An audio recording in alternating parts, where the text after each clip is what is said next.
Good evening, everyone. Welcome to tonight's story, one that's not just meant to entertain, but to keep you on the edge of your seat. I'm your storyteller, here to guide you through a chilling tale that might just make you think twice before turning off the lights. Before we get started, make sure to subscribe, like, and follow this channel. It really helps keep these stories coming your way. And I'd love to know, where are you tuning in from, and what time is it for you? Let me know in the comments below. Now, get comfortable, dim the lights, and relax, but not too much, because tonight's story might just keep you wide awake. It all started on a night just like any other. I had just finished a long day of work, barely able to keep my eyes open as I slouched into my couch, laptop in hand. I had heard the rumors about the dark web, those whispers about people selling illegal items, doing things you couldn't even begin to imagine. But I never thought I'd be curious enough to check it out. That was until I received an email. The subject line was simple, but it immediately caught my attention. "You've been chosen." I paused, my thumb hovering over the mouse. Who would send me an email like that? I had no idea what it meant, but I felt this unsettling tug in my chest as I clicked it open. The email was short and cryptic, nothing like anything I'd received before. "We know what you've been searching for. Come find us." A link followed. My heart raced in my chest. What could this be? I had never, in my wildest dreams, considered exploring the dark web. The thought of it had always seemed too dangerous. But there I was, staring at that link, an unspoken challenge lying in front of me. I hesitated, staring at my screen for what felt like hours. But my curiosity won out. It wasn't like I had anything to lose, right? So, I clicked. The moment I did, a chill ran down my spine. The page didn't load like any regular website. It was different.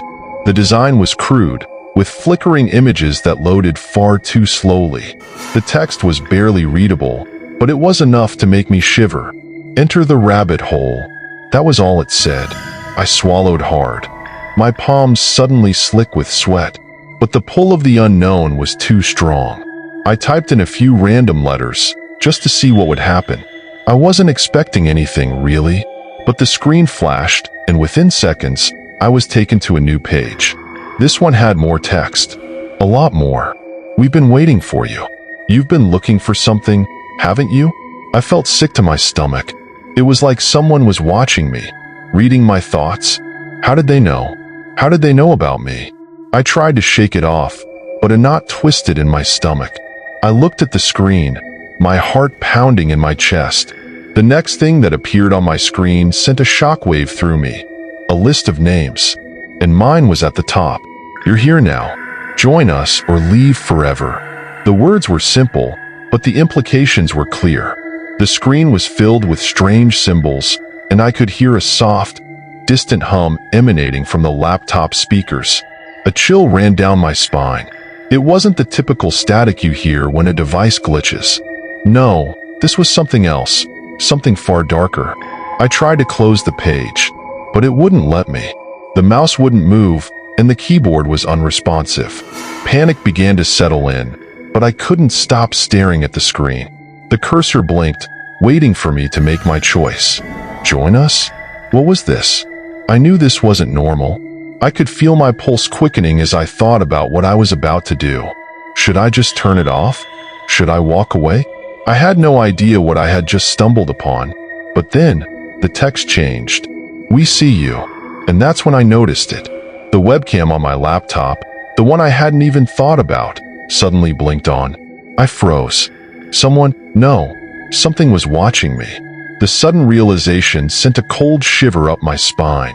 I could feel the sweat gathering on my brow, my hands trembling as I looked into the black lens of the camera. I had heard the stories about people being watched through their cameras, but never thought it could happen to me. My breathing grew shallow. My hands shook as I scrambled to unplug the laptop, but the screen stayed on. The webcam light stayed on. I was trapped. There was no escape. I didn't know how, but they had found me. I could feel them.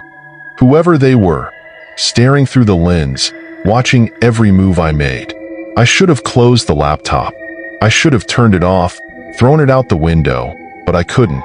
I was paralyzed by fear, unable to move. It was like they had me in their grip, and I couldn't escape.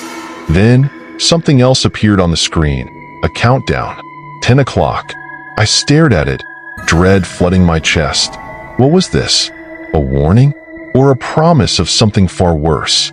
The countdown kept ticking, each second adding to the mounting pressure. I felt like I couldn't breathe, like I was being suffocated by the weight of my own curiosity. Was this the end? What had I gotten myself into? As the countdown ticked down to midnight, the screen suddenly went black.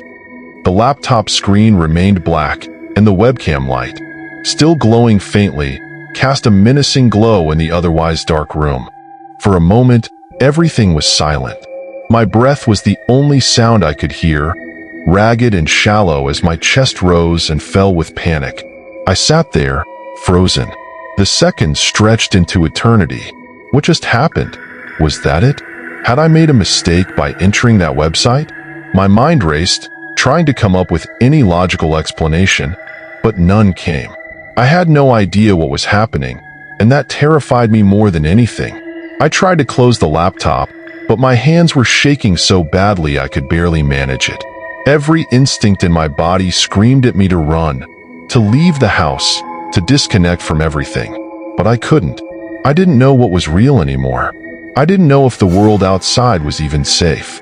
But then, the laptop flickered back to life. The screen was still black at first, but then words began to appear. Slowly, deliberately. The letters seemed to materialize out of the darkness, one after another, as if being written by an unseen hand. You made the right choice. My heart skipped a beat. I hadn't chosen anything. I didn't even know what I was doing. But before I could process the words fully, the next line appeared.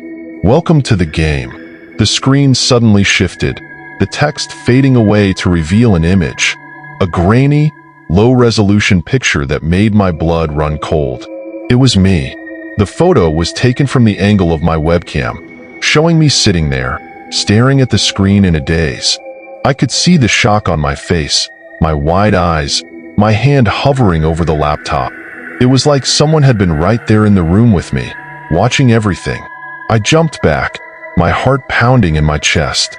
The image stayed on the screen for a moment, then faded, replaced by a black screen with a single line of text. We know everything about you. My breath hitched in my throat. How? How could they know that? I hadn't shared anything. I had barely even logged in anywhere.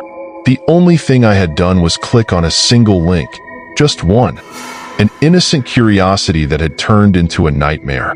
I didn't understand what was happening, but I knew it wasn't good. Whoever was behind this, whoever was watching me, had power. They could see me. They knew who I was. And they were in control. You wanted something different. You wanted the unknown. Now it's yours. The words burned into my mind like fire. The unknown? What did that mean? I didn't remember wanting anything. I didn't want this. I wanted to go back to a normal life, to forget about everything that had just happened. But I knew that wasn't going to happen.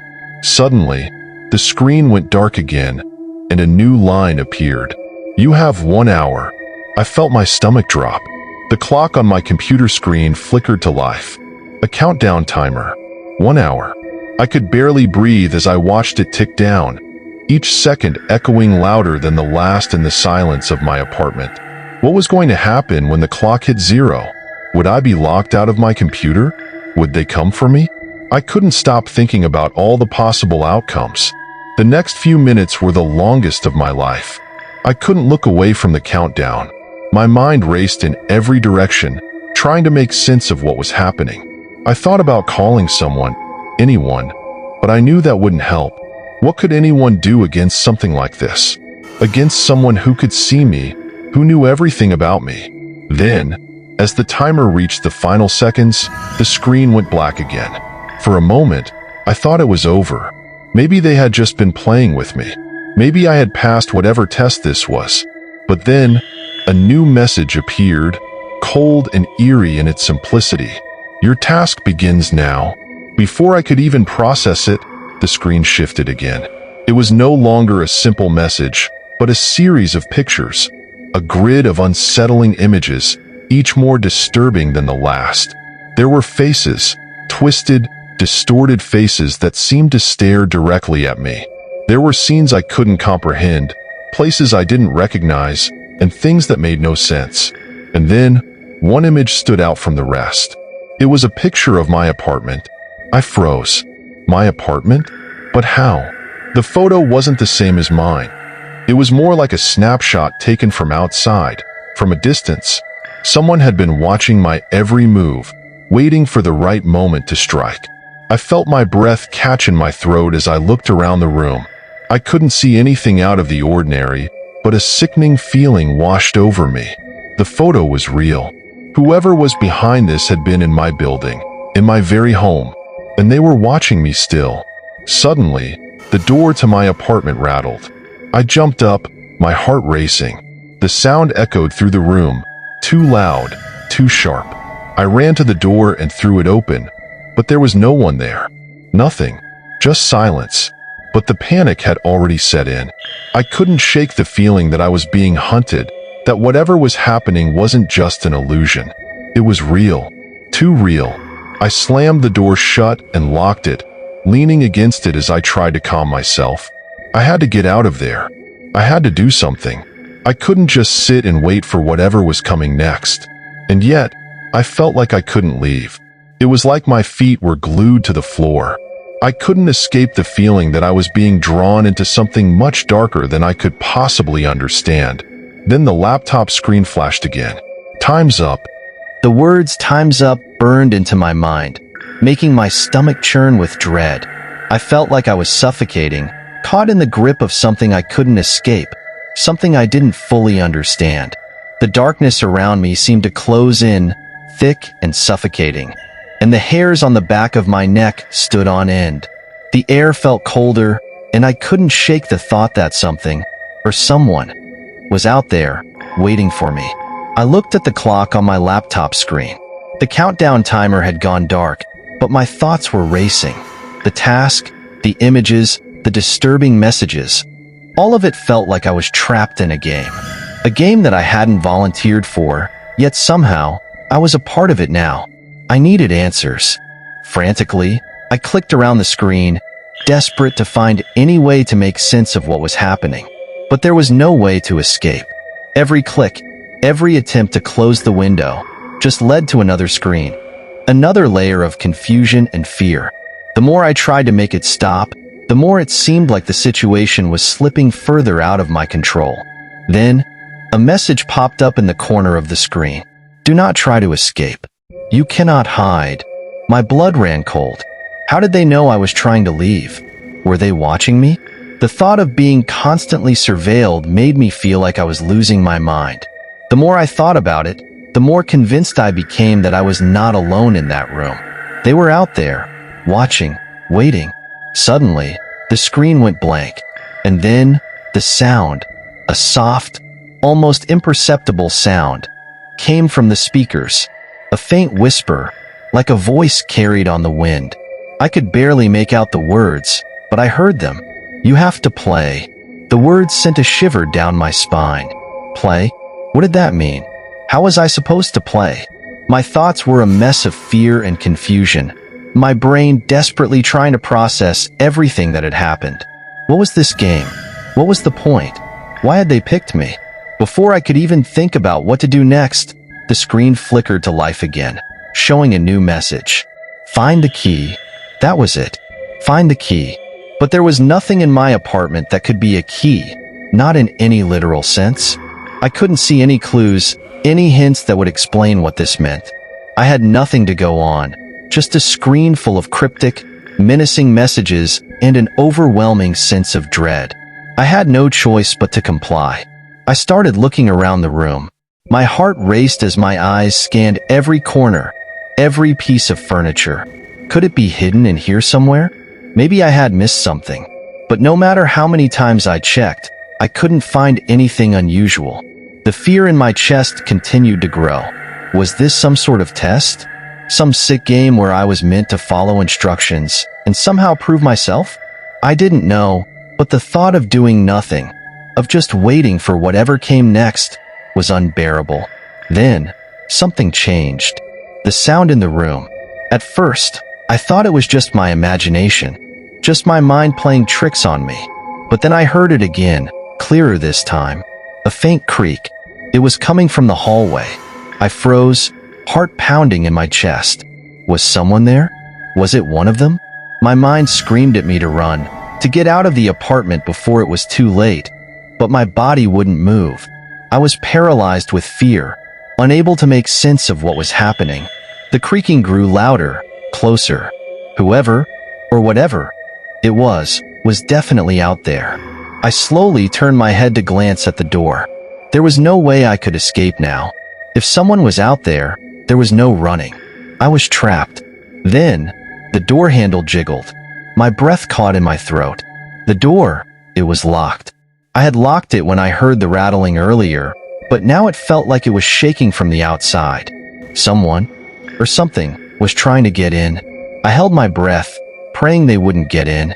I couldn't handle the thought of facing whoever was on the other side. The seconds dragged on, stretching into what felt like an eternity. And then, the handle stopped moving. Silence. I waited. My heart pounded in my chest, every sound amplified in the thick stillness of the room. Was it over? Had they gone away? Then, the voice came again. Soft, haunting. You should have played. The words were a cold, whispering breath in my ear.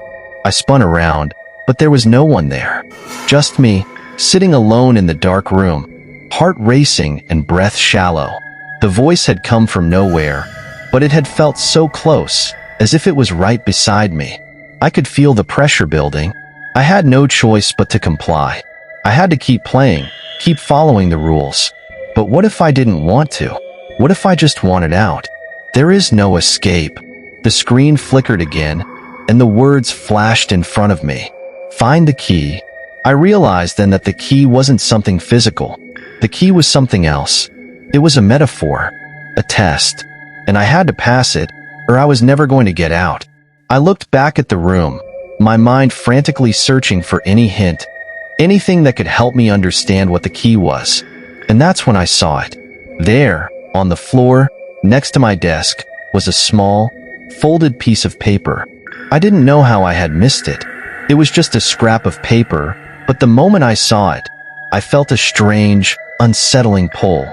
It was like the answer had been in front of me all along, waiting for me to notice. I grabbed the paper with shaking hands and unfolded it. The words written on the page were simple, but they chilled me to my core. I am watching you. My fingers trembled as I held the note, the cold ink pressing into my skin like a warning I couldn't ignore. The words, "I am watching you," burned into my thoughts, repeating over and over again in my head, echoing through the silence of my apartment. The unsettling stillness around me was now broken by the weight of that message. Someone was out there, someone who could see me, who knew exactly where I was, what I was doing. My gut told me that I wasn't just being watched. I was being hunted. I dropped the note as if it had burned me, feeling my heart race and my breath quicken. What was happening? Who was doing this to me? I had no answers, only a rising sense of terror that gripped me like a vice. I couldn't ignore the feeling that whatever game I was caught in was far darker and more dangerous than I could have ever imagined. I stood up from my chair, pacing around the room, trying to clear my head, trying to come up with a plan. My mind was a jumbled mess of fear and confusion. My eyes kept darting to the door, to the windows, to every shadow that seemed to move, every sound that echoed through the apartment. Was someone truly out there? Was someone standing just outside, watching me? No, I couldn't think like this. I had to stay calm. I had to find the key. The key was the only way out. I turned back to my laptop, hoping for some kind of clue, some way to end this nightmare. But as soon as I opened the screen, the darkness returned, flooding the room like a thick fog. The countdown timer was back, but this time, it was set to an even more unsettling number, 10 minutes. I had no choice. I needed to finish this. The timer was ticking down, and I knew that if I didn't play by their rules, the consequences would be far worse. But what if there was no winning? What if there was no way to escape? I pressed my fingers to my temples, trying to focus. Then, the screen flickered, and once again, a message appeared. Your key is near. Find it. But where? Where was this key they kept mentioning? I looked around again, my eyes scanning the room, desperately searching for anything that could be the answer. The paper, the cryptic note, had offered no solutions, just more fear. My eyes flicked back to the screen as the timer continued to count down. The words on the screen shifted. Hurry, time is running out. I jumped, startled by the sudden loud beep that came from my laptop. The timer was now flashing red. The air around me felt heavier, thicker, like I was suffocating under the weight of the unknown. I glanced nervously at the door again. No one was there. Or was there? The more I thought about it, the more I felt the presence, the feeling that something was waiting for me, just out of sight, something that I couldn't escape.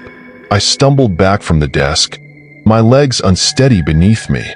I couldn't keep sitting here, staring at the screen, waiting for the inevitable. There had to be another way, another clue. Then, I heard it, a faint rustling noise from the corner of the room. I whipped my head toward the sound, my heart pounding so loudly I thought it might burst out of my chest. There, in the corner, just beside the window, a shadow shifted.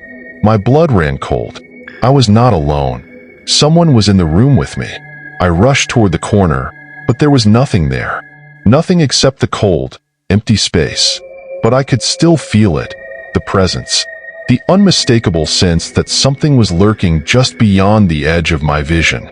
I took a deep breath and turned back to my laptop. I had to focus. I had to finish this. The screen blinked again, and this time, a new message appeared. Look inside. Inside? Inside what? My mind raced, trying to make sense of the cryptic message. I turned around, scanning the room once more. Then, my eyes fell on the small bookshelf next to my desk. It was simple, unassuming, yet something about it felt wrong. I stepped toward it, my hand trembling as I reached for the first book on the shelf. I pulled it out, but there was nothing behind it, nothing that resembled a key. Frustration built within me, but I didn't give up. I reached for the next book, then the next.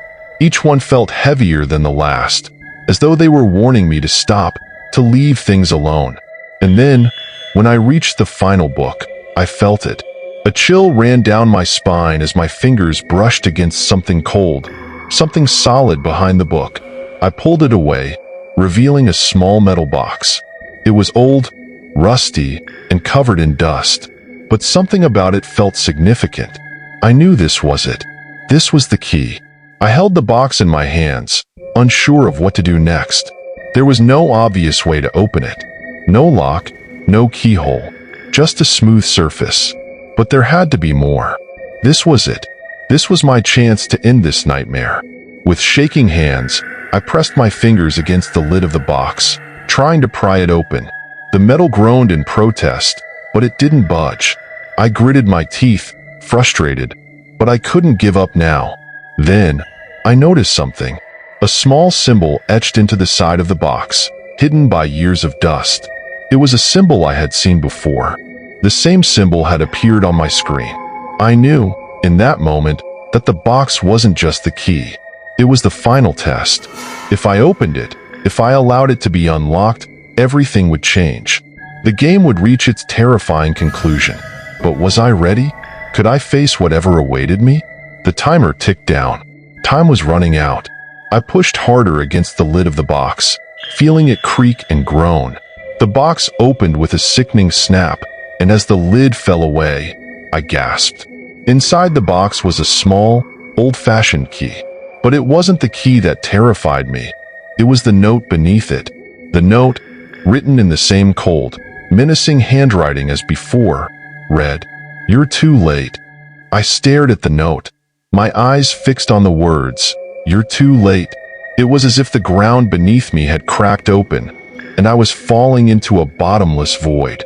My hands shook uncontrollably as I held the small key in one hand and the note in the other.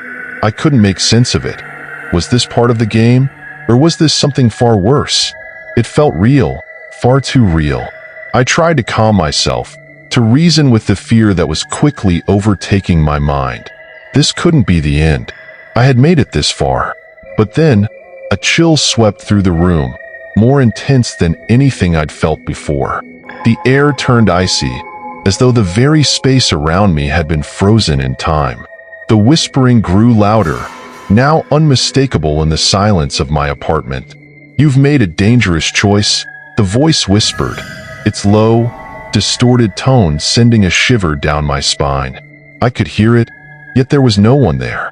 I turned quickly, my eyes darting around, looking for the source of the voice. My breath came in short, panicked bursts, but the room remained empty.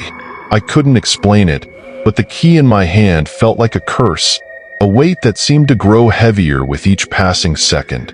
I had to know what it unlocked. I had to know what came next, even though every instinct in my body screamed at me to stop. With trembling hands, I stood up, the floor creaking beneath my feet as I slowly moved toward the old wooden door at the far end of the room. The door was locked, of course, but the key had to fit. My heart hammered in my chest as I inserted the key into the lock. For a moment, I hesitated, staring at the door, as if trying to see beyond it. What was waiting for me on the other side? Would this be the end of everything? Or was there something even darker ahead? I turned the key. The lock clicked, and the door creaked open. I froze. Behind the door was nothing, an empty void. But that was the strangest part. It wasn't just an empty room, or a closet. It felt like a place outside of time itself, like stepping into another world. My mind raced as I stood there, staring into the blackness. It was almost as though the void was calling to me, urging me to step forward. Despite every instinct telling me to run, I couldn't. Something was pulling me in. Something, or someone. I took a step inside. The door slammed shut behind me with a loud bang, and I gasped. The room was gone. I was no longer in my apartment. I stood in a dark, cold corridor, its walls lined with stone, like an underground tunnel.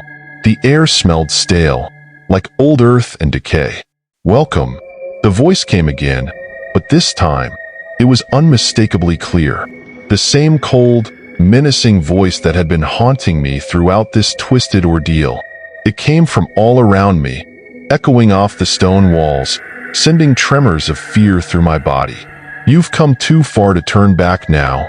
The voice seemed to be everywhere.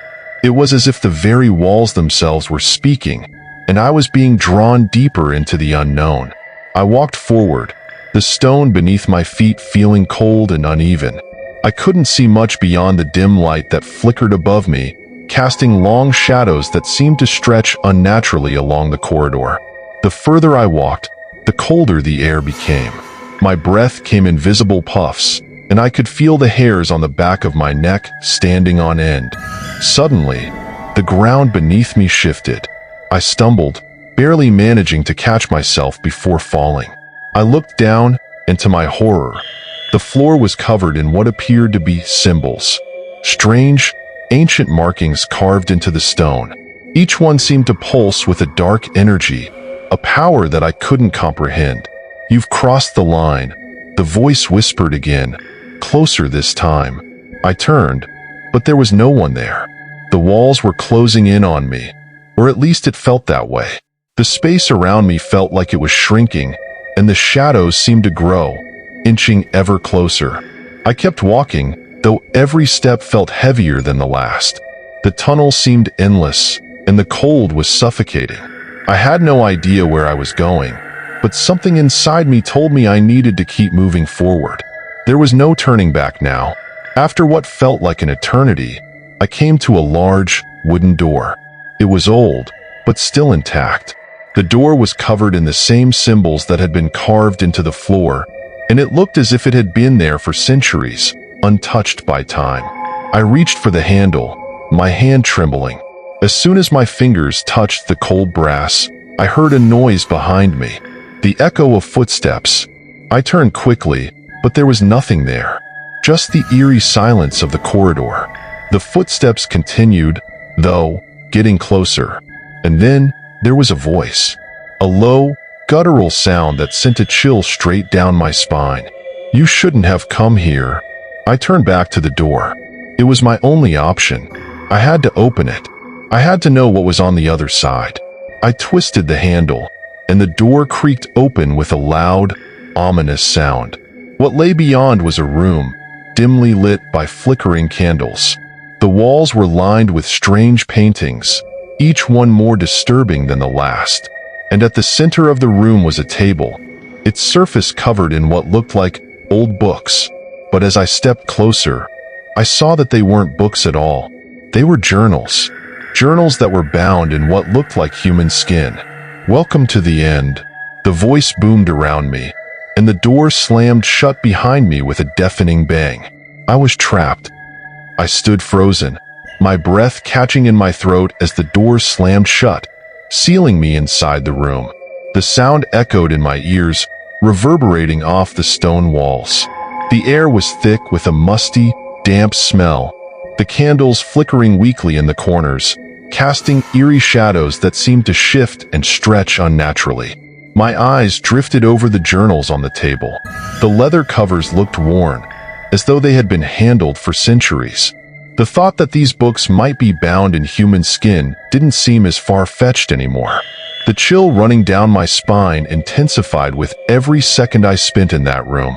The flickering light from the candles seemed to pulse in time with my heartbeat, slow and steady, but growing louder in my ears.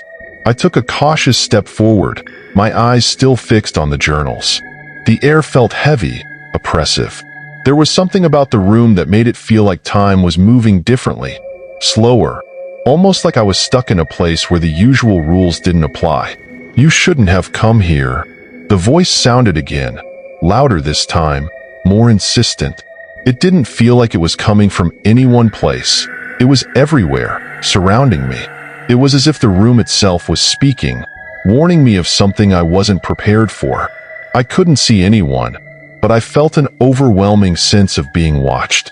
My hands shook as I reached for one of the journals on the table.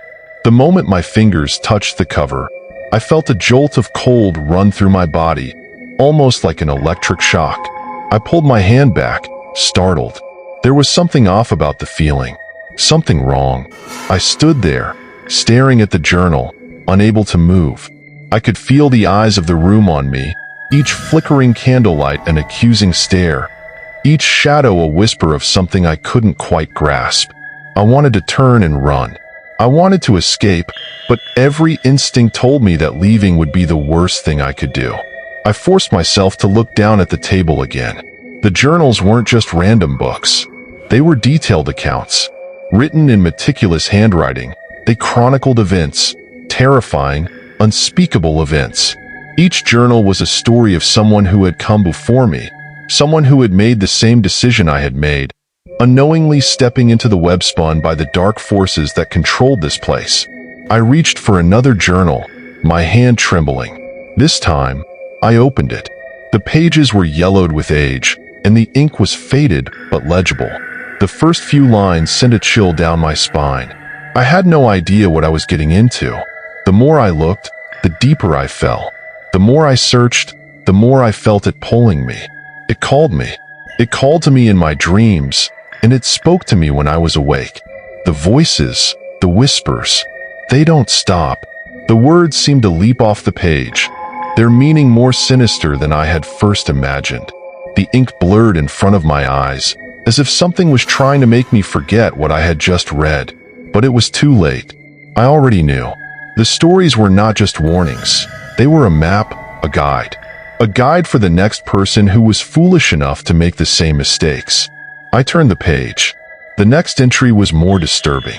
I heard the footsteps tonight. I thought they were in my head at first. But no, I heard them in the hallway. Slow, deliberate. They stopped right outside my door. I'm too afraid to open it. What if they've come for me? What if I'm next? My heart began to race as I read those words. The hairs on the back of my neck stood up. I felt the temperature drop around me, the air growing thick and suffocating. I wasn't alone in this room. Something was here. I could feel it, its presence weighing down on me, like an invisible hand pressing down on my chest. I slammed the journal shut, but the room didn't return to its previous silence. The whispers grew louder. They were no longer coming from the walls, but from within my own mind. I could hear them, clear as day, each word dripping with malice. "You've read too much. Now it's your turn." I couldn't move. I couldn't breathe. I was trapped. The walls felt like they were closing in, suffocating me. The whispers grew louder, each one more desperate, more frenzied. They circled around me, echoing in my skull, until I couldn't tell where the voice ended and my own thoughts began. The candles flickered violently, casting wild shadows that danced across the room like living creatures. I couldn't tear my eyes away from them. The shadows were shifting, writhing, taking on shapes that didn't belong to anything human. The shapes twisted and contorted, their edges sharp and jagged, like they were reaching out for me. Suddenly, the room went pitch black. The candles went out all at once, plunging me into a darkness so deep that it felt like I was suffocating. The shadows were still there, though I could feel them pressing against me, their coldness seeping into my skin. I could hear them, no, feel them, moving closer. The door behind me creaked open, a soft, almost inaudible sound. I couldn't tell whether I had imagined it or if it was real, but the feeling of someone, or something, being behind me was unmistakable. "It's too late to turn back now." The voice was right next to my ear, so close I could feel its icy breath. I didn't dare turn around. I couldn't. My legs wouldn't move, my body frozen in place, paralyzed by terror. Then, a single word echoed through the room, chilling me to my core. "Run." Before I could react, the shadows lunged. I could feel their cold, clammy touch brushing against my skin, pulling me into the darkness. And then, blackness. The air felt thick as if I were drowning in it. I gasped for breath, my lungs straining, but it was like breathing in cold liquid. The panic began to swell inside me, but I couldn't scream. My mouth was dry, and the only sound I could hear was my own frantic heartbeat, pounding in my ears. I opened my eyes, if I had even closed them, and found myself in complete darkness. But it wasn't the comforting kind of darkness I had known before. No, this was different. This was an oppressive, suffocating blackness that seemed to close in from every side. I was no longer in the room with the journals. I had been dragged somewhere else, somewhere far worse. The shadows were still there. I could feel them, moving around me, circling. They weren't just figments of my imagination. They were real. I knew this now with a deep, bone-deep certainty. And worse, they were aware of me. They were waiting, watching, knowing exactly where I was. The cold was unbearable. It felt like it was coming from every direction, wrapping itself around my body, seeping into my skin. I could no longer feel my fingers or toes. I couldn't move them, couldn't feel the ground beneath my feet. I was floating, or at least I thought I was, because I couldn't feel anything solid. I was trapped in this infinite void, and it was slowly consuming me. And then, I heard it. A soft whisper, faint at first, but growing louder, more distinct. It was a voice I had heard before. "You shouldn't have come here." It was the same voice from before, the voice that had warned me. The voice that now seemed to echo through my very soul. "You can't leave. You belong to us now." The whisper cut through the darkness like a knife. I wanted to scream, to run, to fight back, but I couldn't. My body wouldn't respond. I was paralyzed, trapped in this unseen prison, unable to escape. It felt like every muscle in my body had frozen, as though my very essence had been tethered to this place, to whatever malevolent force was behind it. Suddenly, the whispers stopped. For a moment, there was a terrifying silence, and then I felt something else, something new. A presence. A cold, palpable presence that brushed against my skin like a finger. My body went rigid. I could feel the hairs on my neck stand on end, and an overwhelming sense of dread filled me. This wasn't just the presence of shadows anymore. This was something more. A malevolent force, something ancient and powerful. "We've been waiting for you." The voice was louder this time, closer, almost like it was coming from within my own head. I could feel the words vibrating through me, rattling my bones, until I thought I might explode from the sheer force of it. I tried to scream again, but no sound came out. Then, I saw it. A shape, forming in the darkness. Slowly, it emerged from the shadows. Something long and twisted, its body shifting, like it wasn't quite solid. It hovered in the air, undulating like smoke, but with a presence that could not be ignored. I could feel its eyes on me, burning through the blackness, watching, waiting. It spoke again, but this time the voice was no longer just one voice. It was a chorus, a cacophony of whispers, all speaking in unison. "Come closer. Come and see what you've awakened." I wanted to run. I wanted to get away from it, from whatever this thing was, but my legs wouldn't move. My body was completely paralyzed. The only thing I could do was watch in terror as the shape grew larger, its form becoming clearer with every passing second. It had no distinct features, no face, but I could feel it looking at me, reading me like a book. It knew everything about me. The air grew colder still. The whispers filled my ears, pushing in from all directions. My mind felt like it was being split apart, like the very fabric of reality was beginning to tear. I was losing control. I was losing myself. And then, just as suddenly as it had all started, everything stopped. The presence, the whispers, the darkness.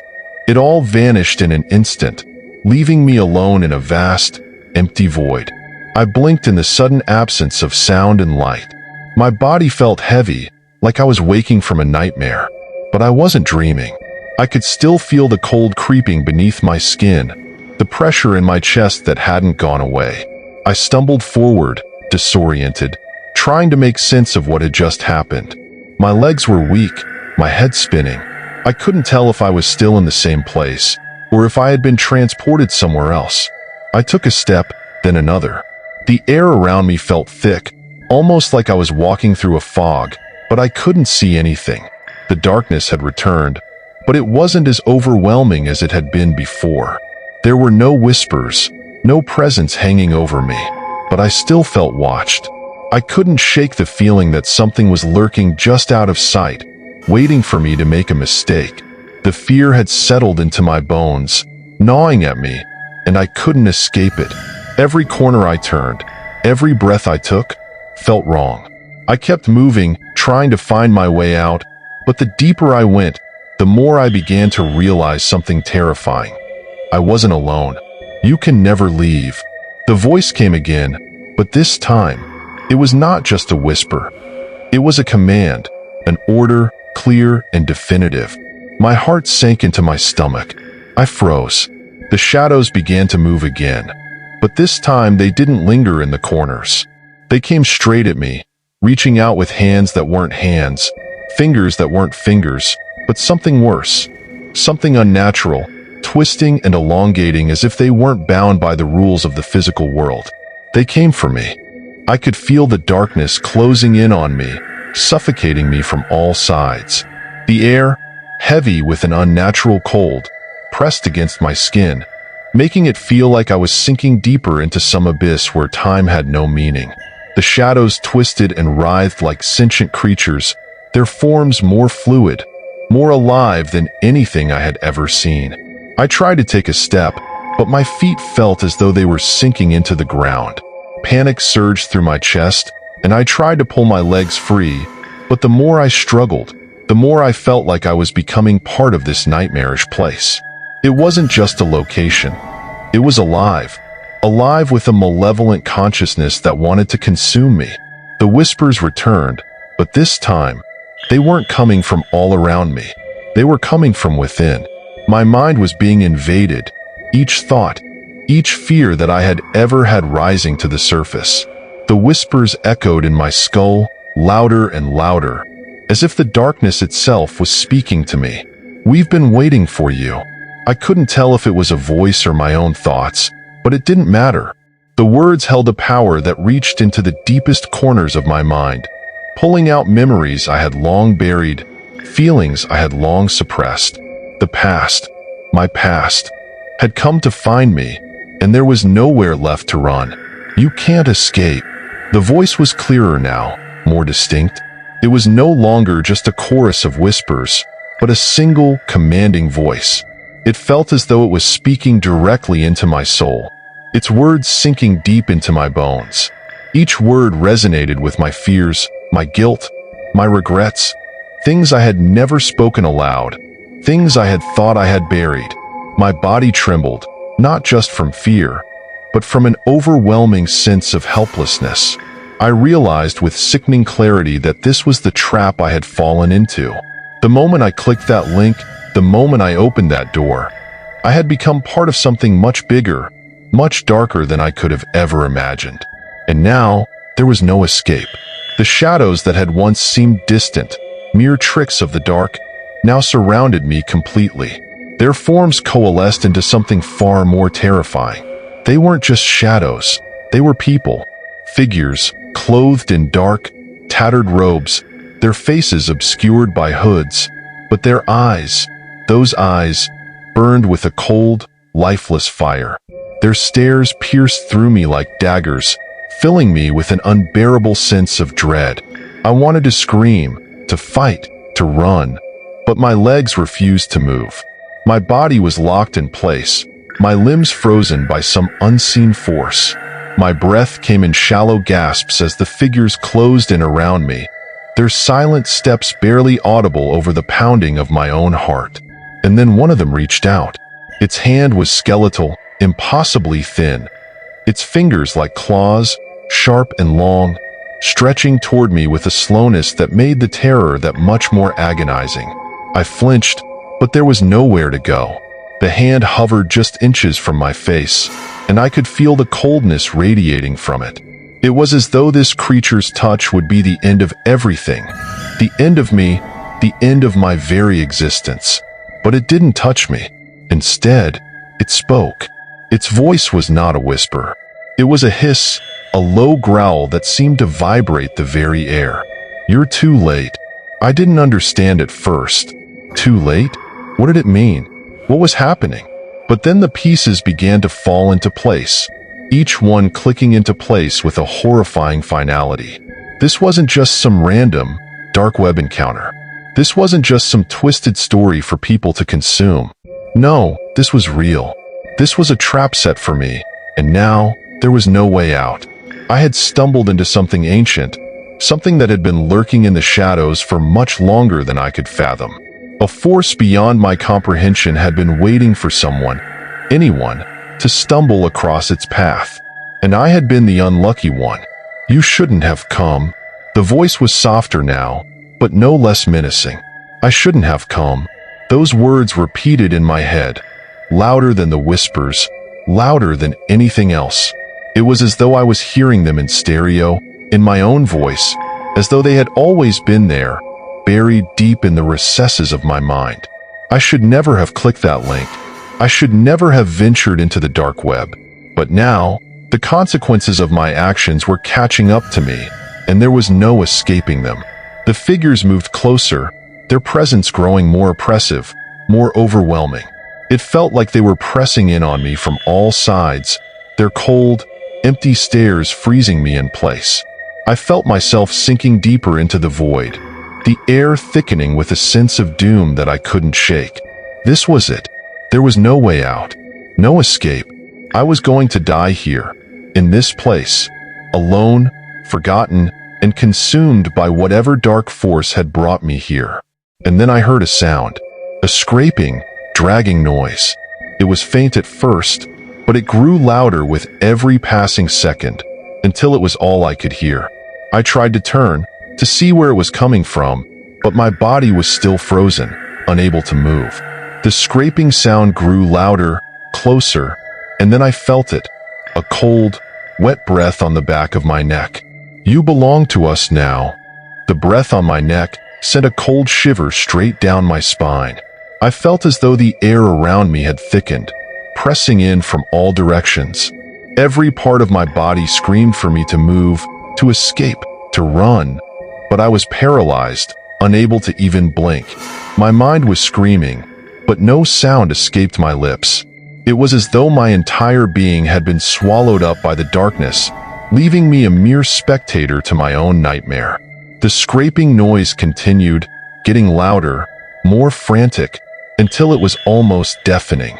The figures around me shifted, their movements jerky and unnatural, as if they were moving in slow motion. And then, from the depths of the shadows, something stepped forward. At first, I couldn't see it clearly. It was just a vague silhouette, but as it moved closer, the details began to emerge. It was a figure, humanoid in shape, but its features were distorted, twisted, and wrong. Its skin was stretched too tightly over its bones, and its eyes, those eyes, were nothing but empty voids, pools of darkness that seemed to draw in every shred of light around it. Its mouth was a gaping abyss, a hole that seemed to swallow sound, and from it came that same hissing voice. "You've made a grave mistake, little one." I could feel the coldness radiating from it, a palpable force that seemed to freeze the very air around me. I wanted to scream, but the words caught in my throat. The terror was too overwhelming, too paralyzing. I couldn't even think straight. "You've crossed a line that cannot be uncrossed." It stepped closer, its long, skeletal fingers reaching out, brushing against my skin. I could feel the chill of its touch seep into my flesh, as though its very essence was seeping into me. I flinched, but my body refused to move. I was trapped, helpless, at the mercy of this thing, or whatever it was. "We've been waiting for you." The voice echoed around me, filling every corner of the room, surrounding me in a way that made it impossible to escape. The words twisted and curled in my mind, taking on a life of their own. The figure's hand moved closer, its fingers now tracing the outline of my face. I could feel the rough, papery texture of its skin against my own, and it was enough to make bile rise in my throat. This thing, this creature, wasn't just a figment of my imagination. It was real, and it was here, right in front of me. "We know you," the voice purred, sending a wave of ice through my veins. "We know everything about you." I could feel my heartbeat in my throat, hammering away as the figure's cold breath brushed against my cheek. I tried to speak, tried to scream, but no words came out. My mouth was dry, my throat closing in on itself as if it were being choked by invisible hands. And then it happened. The figure's hand snapped forward, grabbing my face with a force that nearly broke my neck. I could feel my bones grinding together under its grip, the pain shooting through my skull like a bolt of lightning. But that wasn't the worst part. No, the worst part was what happened next. The creature's face, the one that had been hidden in the shadows, suddenly came into view, and it was far worse than I could have ever imagined. Its features were a grotesque mask of human-like proportions, but its eyes, those eyes, were the stuff of nightmares. They were wide, unblinking, and completely hollow. There was nothing in them, nothing but darkness. And in that darkness, I could see my own reflection. It wasn't me anymore. It was something else, something twisted and alien. It was as though this creature was showing me my true self, the one I had been hiding from all along. It leaned in closer, its face inches from mine, and whispered, "Do you see it?" I tried to pull away, but its grip tightened. I couldn't escape. The darkness in its eyes was pulling me in, dragging me deeper into the void, and I felt myself slipping into oblivion. My mind was breaking apart, the edges of reality blurring and distorting, until I wasn't sure where I ended and the darkness began. And then, just as I thought I was going to lose myself completely, it let go. I stumbled backward, gasping for air, my body shaking uncontrollably. My heart was pounding in my chest, and I could barely see straight. The room, the dark, oppressive room, was spinning around me. I couldn't tell what was real anymore, and what was part of this nightmare. The figures around me were gone, vanished into the shadows as though they had never been there in the first place. The scraping noise had stopped, but the silence that replaced it was worse. It was suffocating. The oppressive silence of something ancient and dark, something that had been waiting for a very long time. I was alone, or so I thought.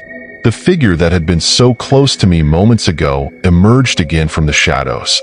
Its silhouette was now clearer, more defined. And then it spoke, its voice a hollow echo in my mind. "You're still here, but you won't be for long."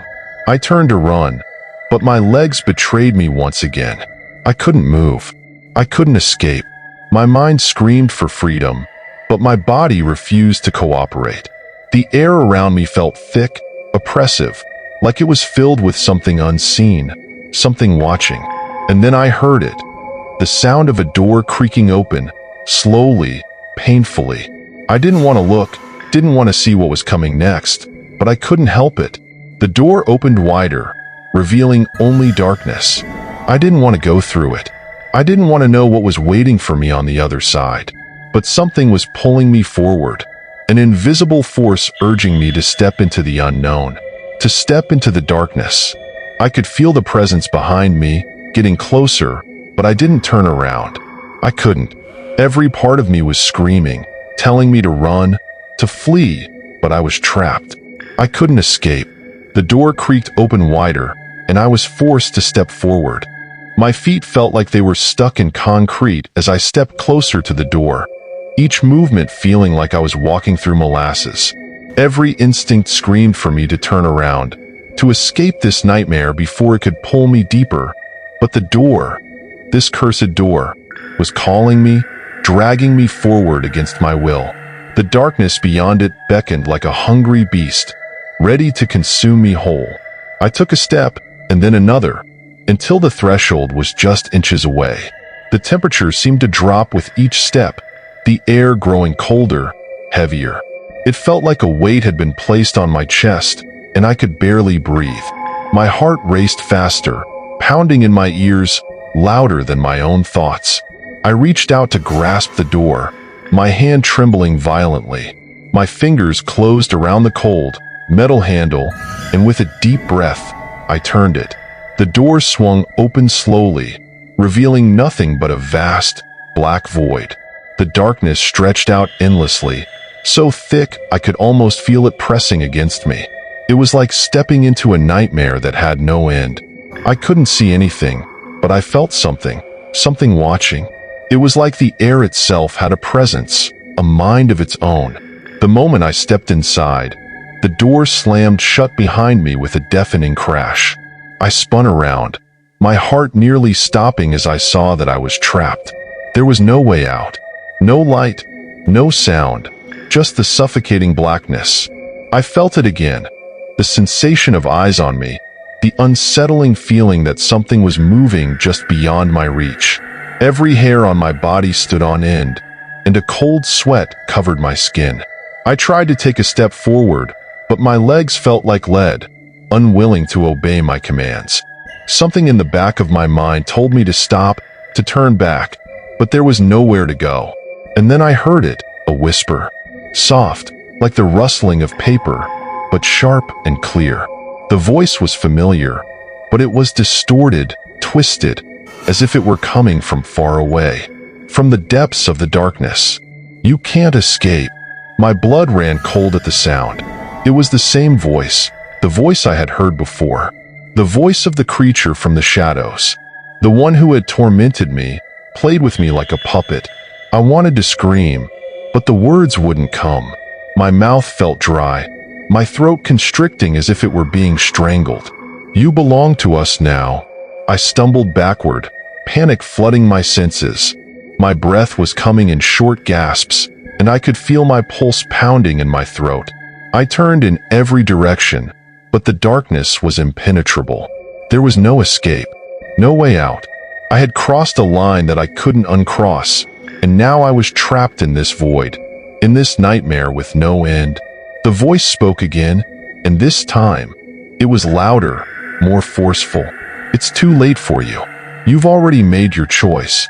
Suddenly, I felt it, presence, a cold, unnatural force that seemed to press against me from every angle. It was closing in, wrapping around me like a suffocating shroud. I could hear the scraping again, the same agonizing sound that had haunted me before, but this time, it was all around me, as if it was coming from every direction at once. I reached out, my hands trembling, desperately searching for something to hold on to, but there was nothing, just the cold, empty air. And then I saw it, a flicker in the darkness, a shape, a movement. It was brief, but it was enough. My eyes darted to the spot where it had been, but the darkness swallowed it up again, leaving only the oppressive blackness. I wasn't alone. I wasn't alone in here. We're here. The voice spoke again, and this time, it was right behind me, so close I could feel its breath on my neck. I whirled around, but there was nothing, just the void that seemed to stretch on forever, pulling me deeper with each passing moment. Then, in the distance, I saw a flicker of light. It was faint, like a distant star in the inky expanse, but it was there. I had to reach it. Maybe, just maybe, it was the way out.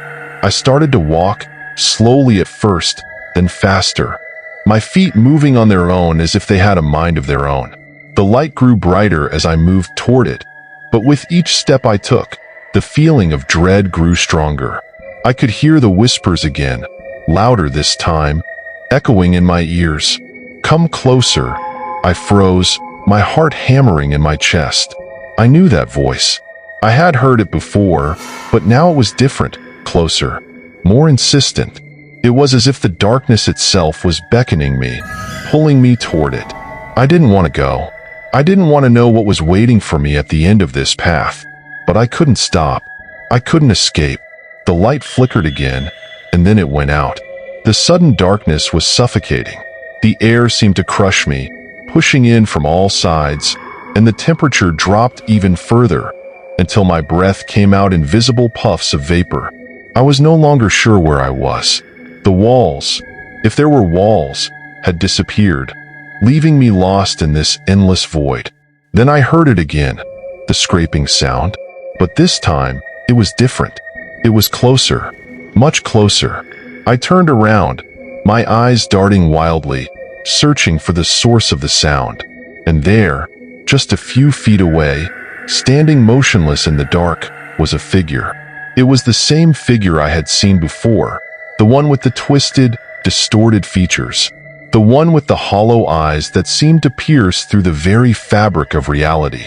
It was smiling, but the smile wasn't comforting. It was a twisted, malicious grin that stretched too wide for its face, and from its mouth came the whisper that sent a chill down my spine. "You're mine now. Forever." I tried to move, to scream, but I couldn't. My body was frozen, trapped in this nightmarish hellscape with nowhere to run, no way to escape, no hope. I was at the mercy of whatever this thing was, and I knew, deep down, that there was no escape. This was my fate, my destiny. The darkness swallowed me whole. I couldn't move. My body felt as if it was trapped in concrete, every muscle locked in place by an invisible force. The figure, if you could even call it that, stood in front of me, its grin stretching wider with every passing second, its hollow eyes locked onto mine. Time seemed to freeze.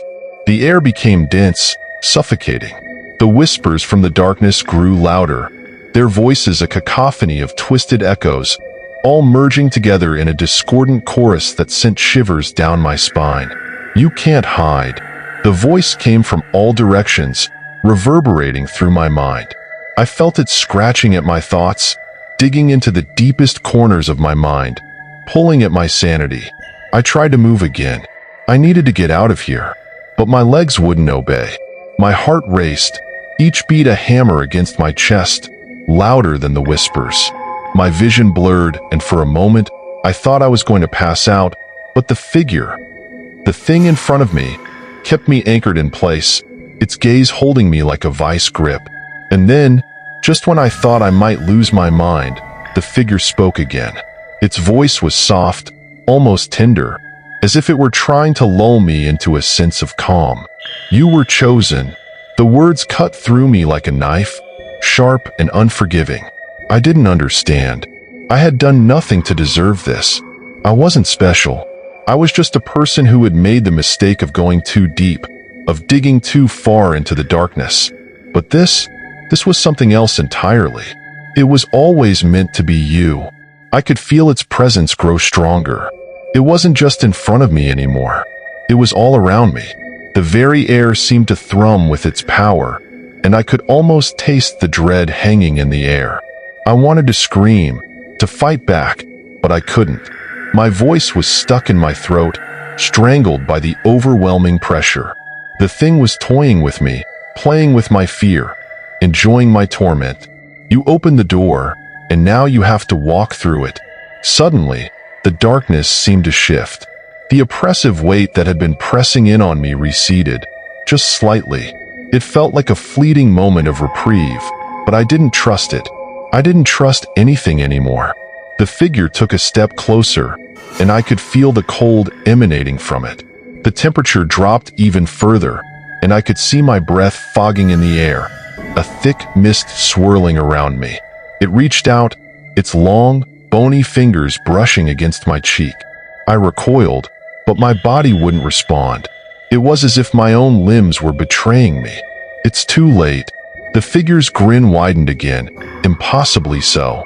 Its eyes, those hollow, black eyes, burned into me, and for a moment, I thought I saw something else in them. Something far darker, something ancient, something hungry.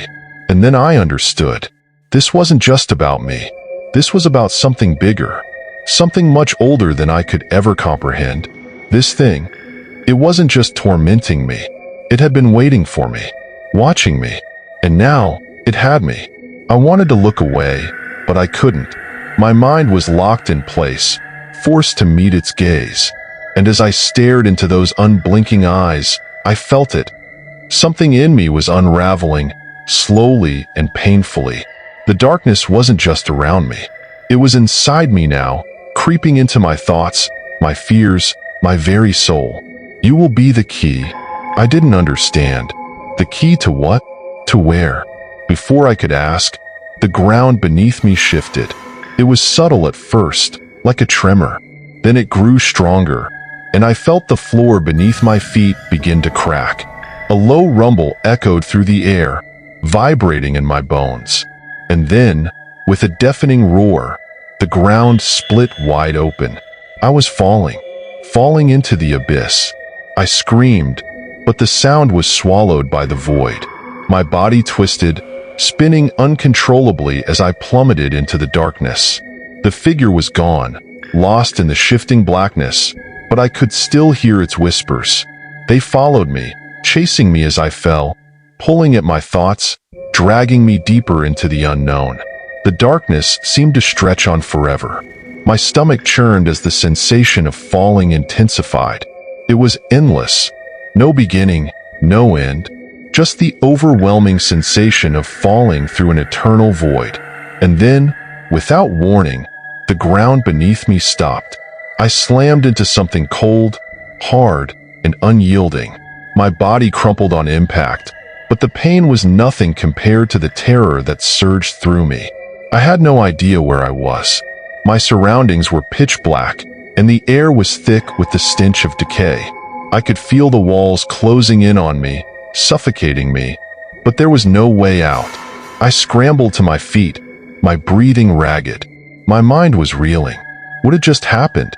Where had I fallen to? Was this the end? Had I crossed some threshold I could never return from? But then, in the distance, I saw something. A flicker of light. Just the faintest glimmer. I took a step toward it, and then another, desperate to reach it. The walls around me seemed to pulse with an unnatural energy, and the darkness closed in tighter with every step I took. But I couldn't stop. I had to get to the light. As I drew closer, the light grew stronger, illuminating a figure standing in its center. A figure that I recognized. It was me. I froze. The figure standing before me, bathed in an eerie, unnatural light, was unmistakably me. But this version of myself was not right. The figure, my reflection, but not quite, was distorted in a way that made my blood run cold.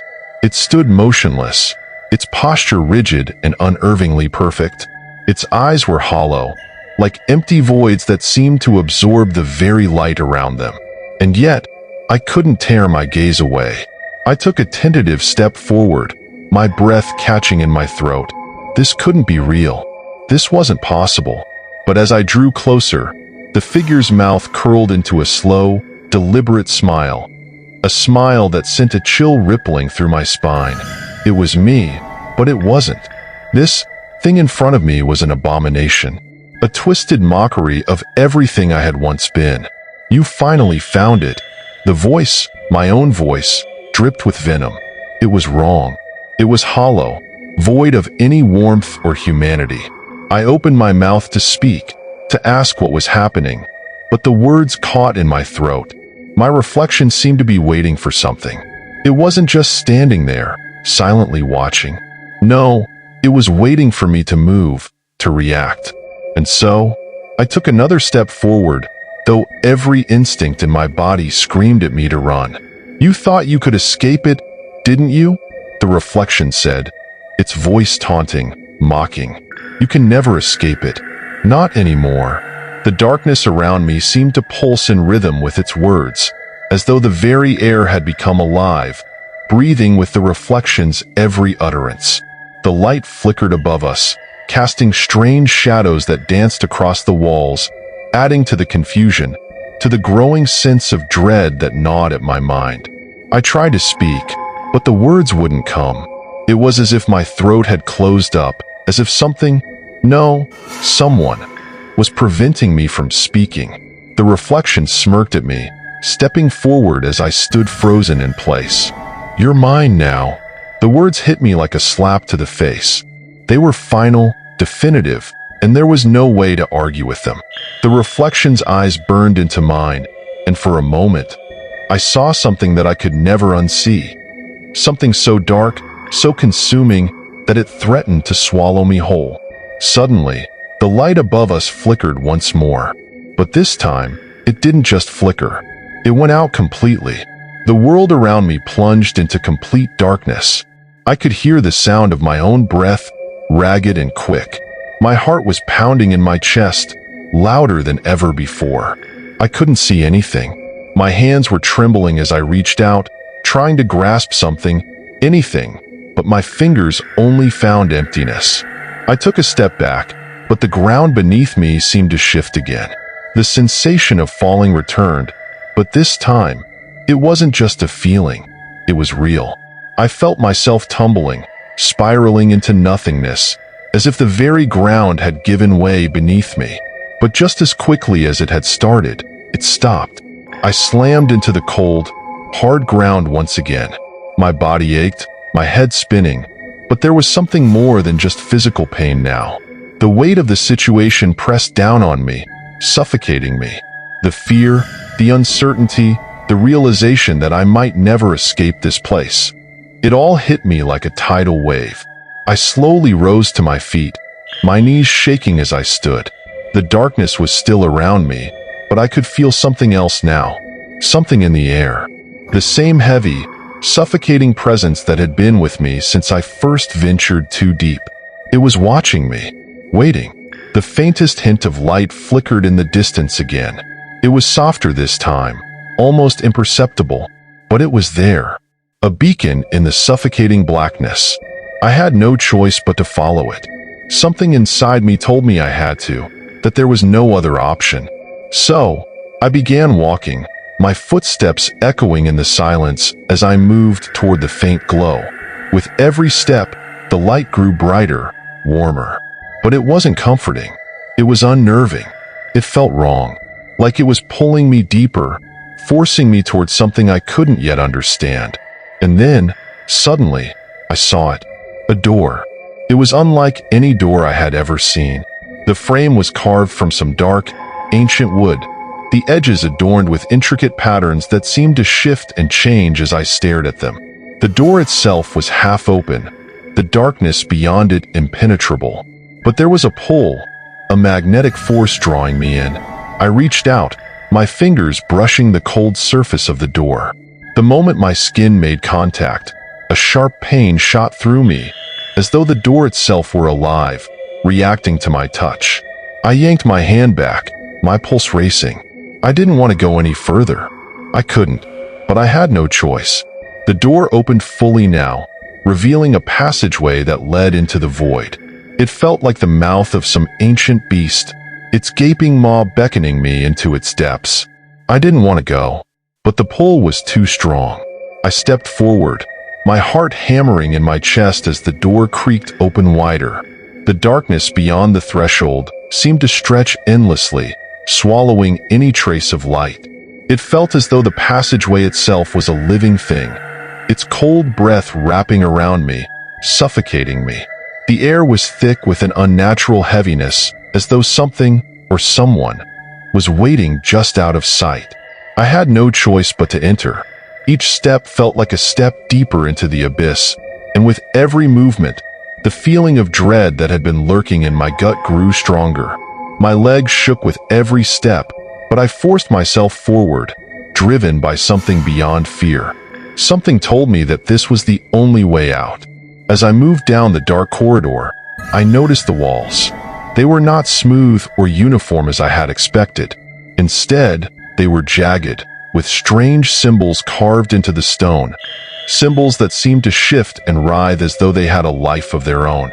The deeper I walked, the more pronounced these carvings became. Some seemed to glow faintly, casting eerie shadows that danced and twisted as if alive.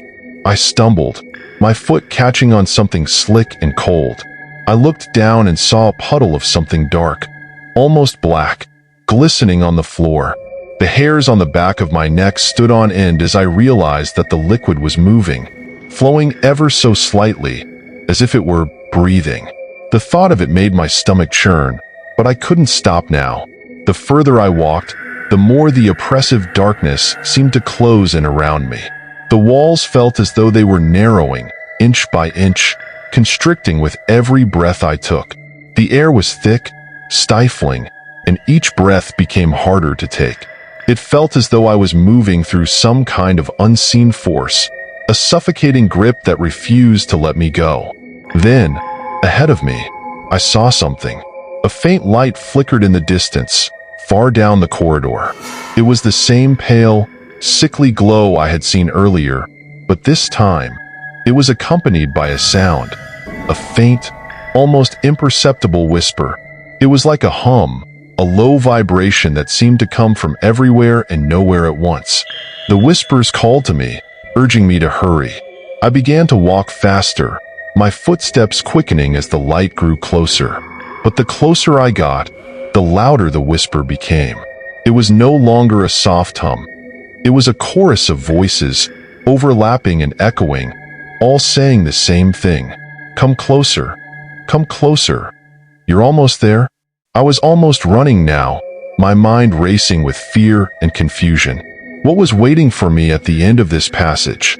And why did the voices feel so familiar? As I reached the end of the corridor, the whispers grew frantic, as though they were warning me, urging me to turn back. But I couldn't. Something inside me pushed me forward, and before I knew it, I had reached the source of the light. At the end of the corridor, there was another door. This one was different from the last. It wasn't carved or ancient. It looked modern, new, almost out of place in this dark, twisted place. The door was solid, black with a single silver handle that gleamed in the dim light. I reached out, my fingers brushing the cold metal. As I grasped the handle, I heard something behind me, a low, rumbling sound, like the growl of some monstrous creature. My heart skipped a beat as I spun around, expecting to see something emerging from the shadows. But there was nothing. The passage was empty, silent. I turned back to the door, but it was different now. The light was flickering more violently, and the whispers had intensified. Beyond the door was a room unlike any I had ever seen. It was vast, stretching far into the darkness, with an oppressive, stifling atmosphere. The walls were adorned with strange symbols, some of which I recognized, but many I didn't. These symbols pulsed with an unnatural light, casting shadows that danced across the room like living things. In the center of the room, there was a large, ornate chair, like something out of a nightmare. It was made of dark, gleaming wood, twisted into grotesque shapes. The seat was covered in black velvet, but it was stained, a dark red stain that looked fresh, as though it had just been spilled. I was drawn to the chair, my feet moving of their own accord, as though some unseen force was pushing me toward it. And then I saw it. At the foot of the chair was a figure, a man, or something resembling a man, but not quite. His features were obscured by shadows, his body twisted and distorted in ways that defied nature. He was standing still, as if waiting for something, or someone. And then, as if sensing my presence, he turned toward me. His face was a mask of twisted flesh, a grotesque parody of a human face, with eyes that gleamed like pools of liquid darkness. The smile that spread across his face was sickening, wide, too wide, stretching impossibly from ear to ear. "You're late," he said, his voice a rasping whisper that seemed to echo in the room, vibrating against the walls. I froze. The man, or whatever he was, stepped forward, his movements jerky, unnatural, like a puppet on strings. His face twisted into an expression of mock sympathy. "I've been waiting for you," he said, his voice low and menacing. "You've come a long way, but it's too late now." A chill ran down my spine as the words sunk in. I had no idea what was happening, what I had stumbled into, but I knew one thing for sure. I wasn't going to make it out of here. The figure reached toward me, his hand stretching impossibly long, the fingers curling like claws. And then, just as his hand was about to touch me, I heard it. A sound, a low, distant growl that reverberated through the room, sending a jolt of fear through my body.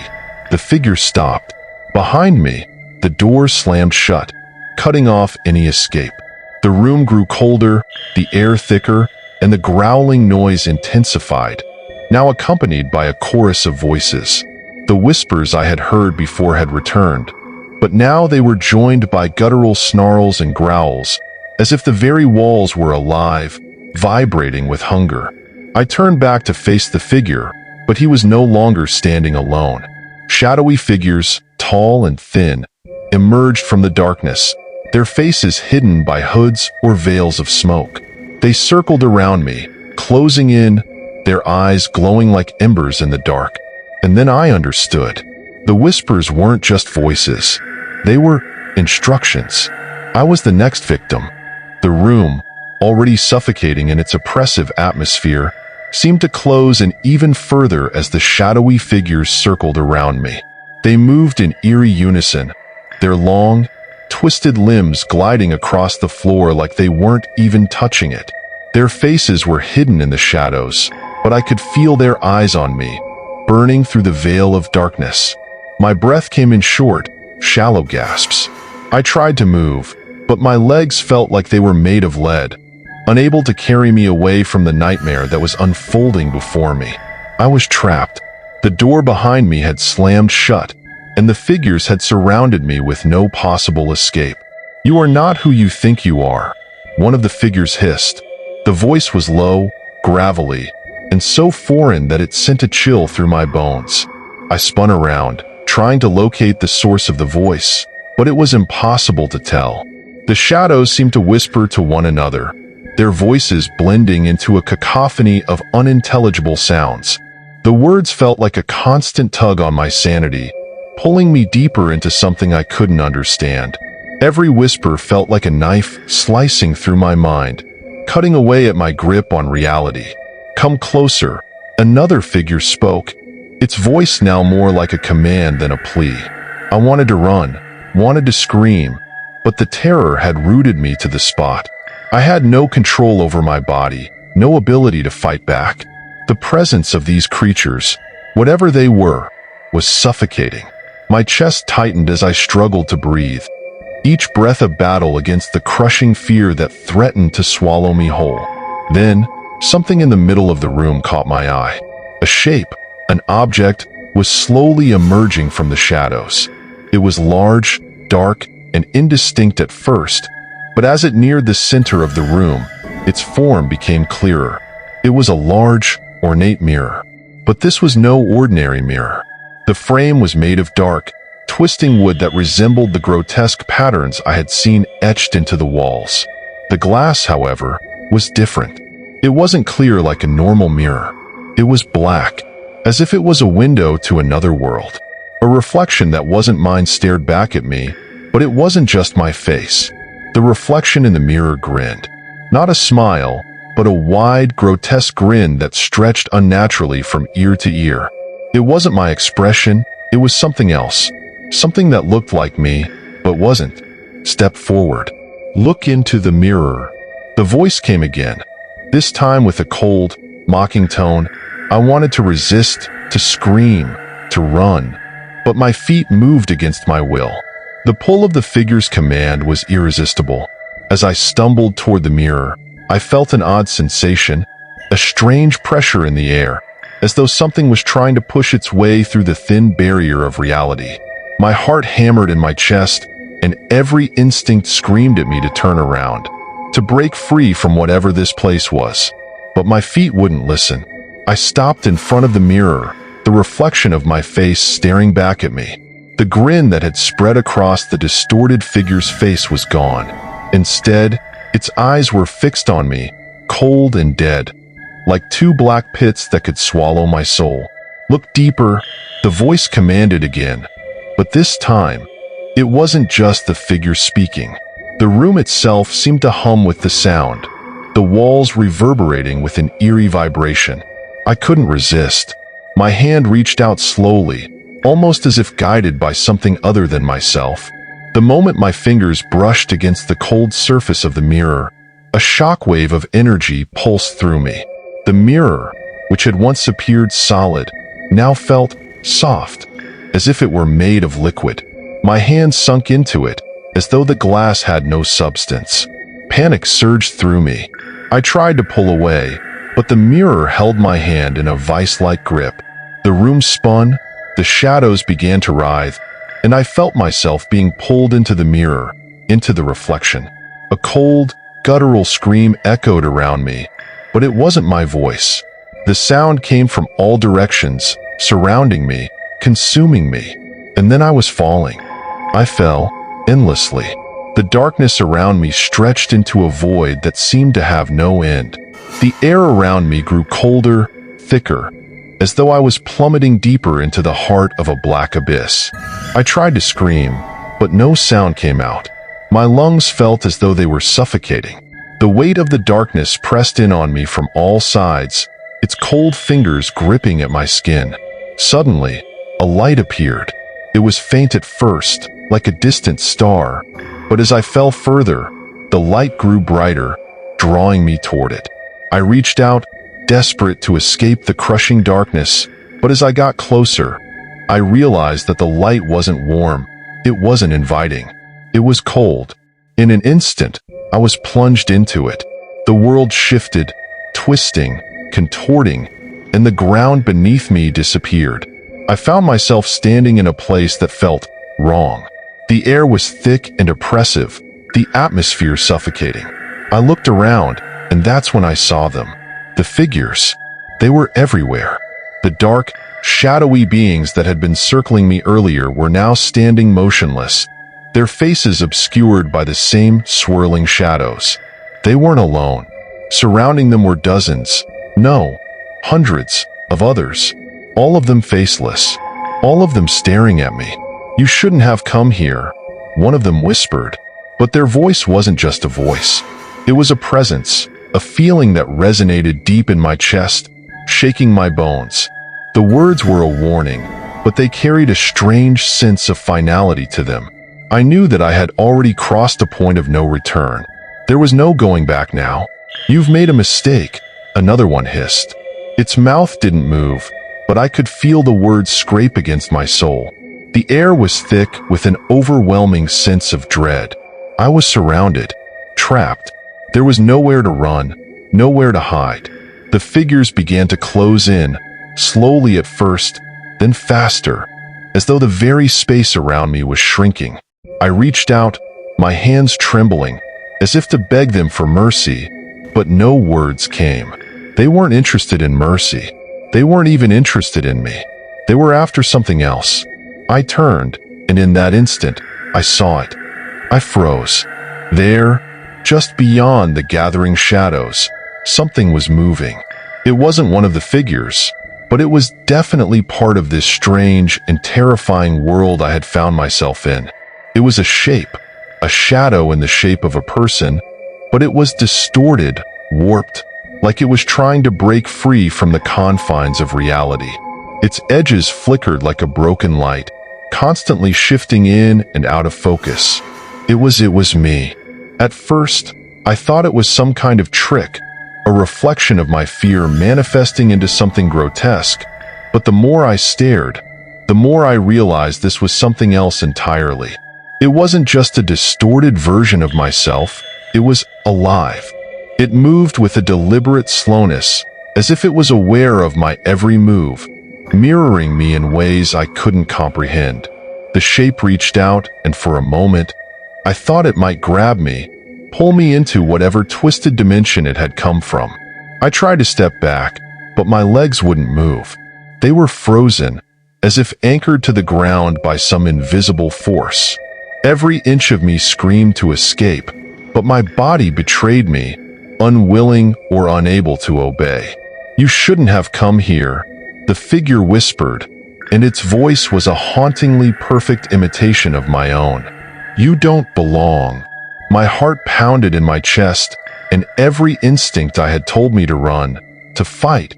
But there was no way out. There was nowhere to hide. The shadowy figures surrounding me, all of them faceless and cold, began to step aside, parting like a sea of darkness to reveal the thing that had been mimicking me. The reflection? No, it wasn't me. I realized this too late. As it approached, its form seemed to distort further, like the flicker of a faulty television screen, and I could feel its presence pressing against me like a weight on my chest. It moved faster now, its arms outstretched as if it wanted to embrace me, but the coldness that radiated from it was anything but comforting. I closed my eyes, the terror overwhelming me. I had seen horror before, but this was something new, something incomprehensible, something that didn't belong to any world I had ever known. This was the nightmare of the dark web, a place where even the laws of nature and reality no longer applied. The figure came closer, its cold breath on my face, and just as I braced myself for the inevitable, everything went dark. When I opened my eyes again, I was no longer in the suffocating, shadow-filled place. I was back in my apartment, or at least it looked like it, but something was wrong. The atmosphere was off. The walls, which had once felt safe, now felt like they were closing in. The air was thick, heavy, like a storm was brewing. I looked around, trying to make sense of my surroundings. Everything was the same, yet nothing felt familiar. The furniture was exactly where it had been before, but it seemed off. The shadows in the corners were too dark, too deep. The silence in the room was deafening, as though the world had simply stopped. Then, my phone buzzed. I glanced down, the familiar notification popping up on the screen.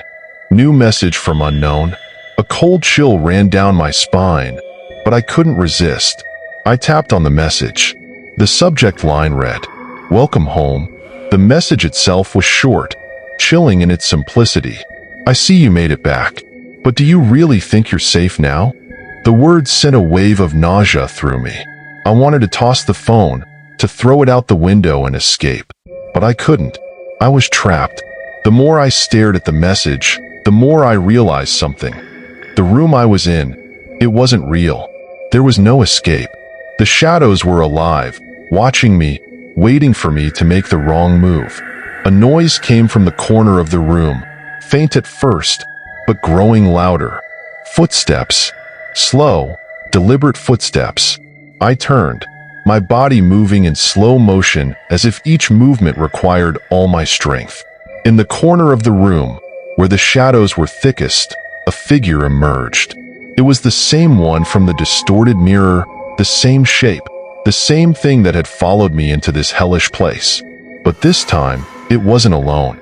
Behind it, emerging from the darkness, were the others. The figures, hundreds of them, maybe more. Their forms were indistinguishable, like shadows given shape, their faces hidden beneath layers of darkness. They circled around me, closing in, and I could feel the temperature in the room drop with every step they took. I stumbled backward, panic rising in my throat. My hands trembled, and my mind raced. There was no escape, no way out. This wasn't real, was it? The figure closest to me stepped forward, its face finally coming into focus. But the face, it wasn't human. It was hollow, an empty void of darkness, and in the center of it, an eye appeared. A single eye, black, endless. You shouldn't have seen the mirror. The voice came from everywhere, from all of them. It was a chorus of whispers, all speaking in unison, all echoing in my mind. You've entered our world. I took a deep breath, trying to steady myself. What do you want from me? The figure's mouth stretched into a grin, but it wasn't a smile. It was something worse. It was an expression of hunger, of desire. We want you to stay, forever. The room felt as though it were shrinking around me, the shadows pressing in from every angle. My mind screamed at me to run, but I was frozen, my body refusing to obey. The figure with the hollow, blackened face took another step closer, and the suffocating weight of its presence made it feel as though the walls were closing in on me, inch by inch. Every breath I took was strained, heavy, as though the air itself was becoming thicker. The hollow-eyed figure spoke again, its voice like 1,000 whispers at once, reverberating in my skull. You've seen too much. I struggled to form words, but my throat felt dry, as though I had been screaming for hours. What do you want from me? I croaked out, the sound barely recognizable as my own voice. The figure didn't respond immediately. Instead, it tilted its head, as if considering my question. Its grin widened, and the other figures, the faceless ones, began to move in closer, forming a ring around me. I felt the weight of their gaze even though they had no eyes. They were watching me, waiting for something. Something I wasn't sure I was ready to face. Then, as if on cue, the walls seemed to ripple, bending and twisting in impossible ways. The room around me distorted, like a funhouse mirror, and for a split second, I felt the ground beneath me shift, as though I was falling through the cracks of reality itself. I could hear them now, the whispers coming from all directions, too many voices to count. They spoke in a language I couldn't understand, their words like sharp nails scratching against the inside of my skull. It was as if they were communicating with each other, planning something I couldn't comprehend. And then, one of the figures stepped forward. This one was different. Unlike the others, it didn't have the same darkness that shrouded its face. It was more solid, its features more defined. A man, tall and gaunt, dressed in an old, tattered suit. His eyes were cold, empty, and his face was a mask of indifference. You shouldn't have come here, the man said, his voice calm and steady, like a distant echo. But now that you have, you'll never leave. His words sent a chill down my spine, and I felt a wave of panic rise in my chest. I had to get out. I had to escape. But no matter how hard I tried to move, my legs wouldn't cooperate. I was trapped, stuck in a nightmarish loop, unable to break free from the grip of this reality. The man's lips twitched into what could only be described as a sickening smile.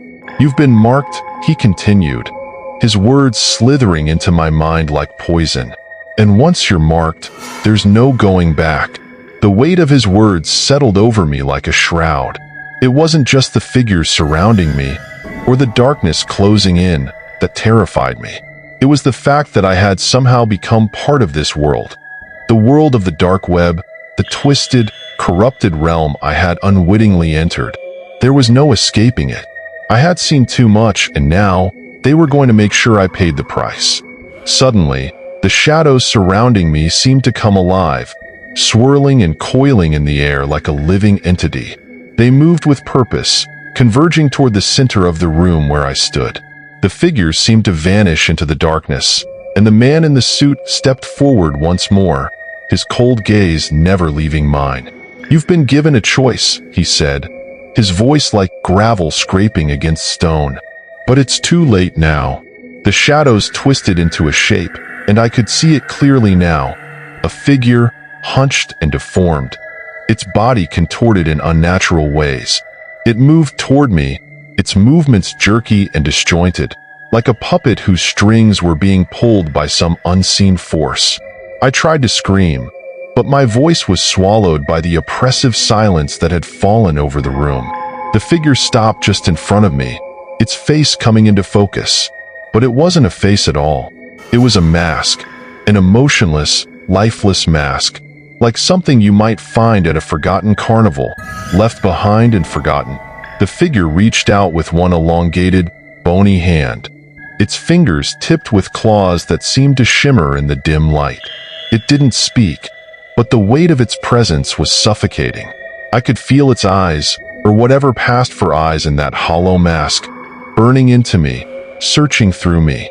"You belong here now," the man said, his words wrapping around me like chains. "You'll never leave. You'll never wake up." And that's when I understood. This wasn't just a place. It wasn't just a nightmare or a hallucination. This was their world. This was the dark web, a place where the rules of reality no longer applied. A place where people like me, those who dared to venture too far into the unknown, were brought, marked, and forced to stay. Forever. As the figure loomed closer, I could feel my body shaking uncontrollably. Every nerve in my body screamed to fight back, to run, but I couldn't. My body felt as though it had been paralyzed, each movement too slow, too deliberate to break free. The mask-wearing figure stretched out its hand toward me, and I could see the sharp claws glinting in the faint light. The air around me thickened, the very atmosphere turning oppressive as the shadows seemed to close in tighter. And then, I heard it, a low, rumbling growl. It came from behind me, deep within the dark corners of the room. I dared not turn to look, but I could feel the heat of something monstrous, something ancient, crawling toward me. My mind raced, and for a moment, I was desperate to remember the way out, the way I had come in, anything that could save me from this. But then I realized there was no escape. The moment I had clicked on that link, when curiosity had led me down this twisted path, I had sealed my fate. The growl grew louder, more distinct. And then, the room seemed to shudder, as though some unseen force was taking hold of the very walls. The shadows were alive now, reaching out for me, pulling me in. I couldn't breathe, couldn't move. I was surrounded by them, their cold presence suffocating me. The man in the suit stepped closer, and I could see the twisted pleasure in his empty eyes. "Welcome to your new home." And with that, everything went black. I don't know how long I was out. The passage of time seemed irrelevant here. The dark void I had fallen into swallowed any sense of reality. The darkness was absolute. No sound, no light, nothing. It felt as if I was suspended in nothingness, adrift with no direction, no anchor. I tried to move, but my body felt heavy, as if it was being held down by invisible chains. My mind screamed in panic, but there was no escape from the cold, suffocating void. And then, a whisper, faint, distant, but unmistakable. My name. It echoed in the abyss, sending a chill crawling up my spine. It wasn't a voice I recognized. It wasn't human. It was distorted, twisted, like 100 voices layering over each other, each one trying to reach me, calling me in a chorus of fear and malice. "Thimmy, Thimmy, Thimmy." I tried to speak, but no sound came out. I couldn't even force my mouth to move. I felt my heart race in my chest, panic setting in as I realized that I was no longer in control of anything. My body, my thoughts, they were no longer mine. I was trapped, a puppet in the hands of forces beyond my comprehension. Suddenly, the void began to shift. A crack appeared in the darkness, like a tear in the fabric of reality itself.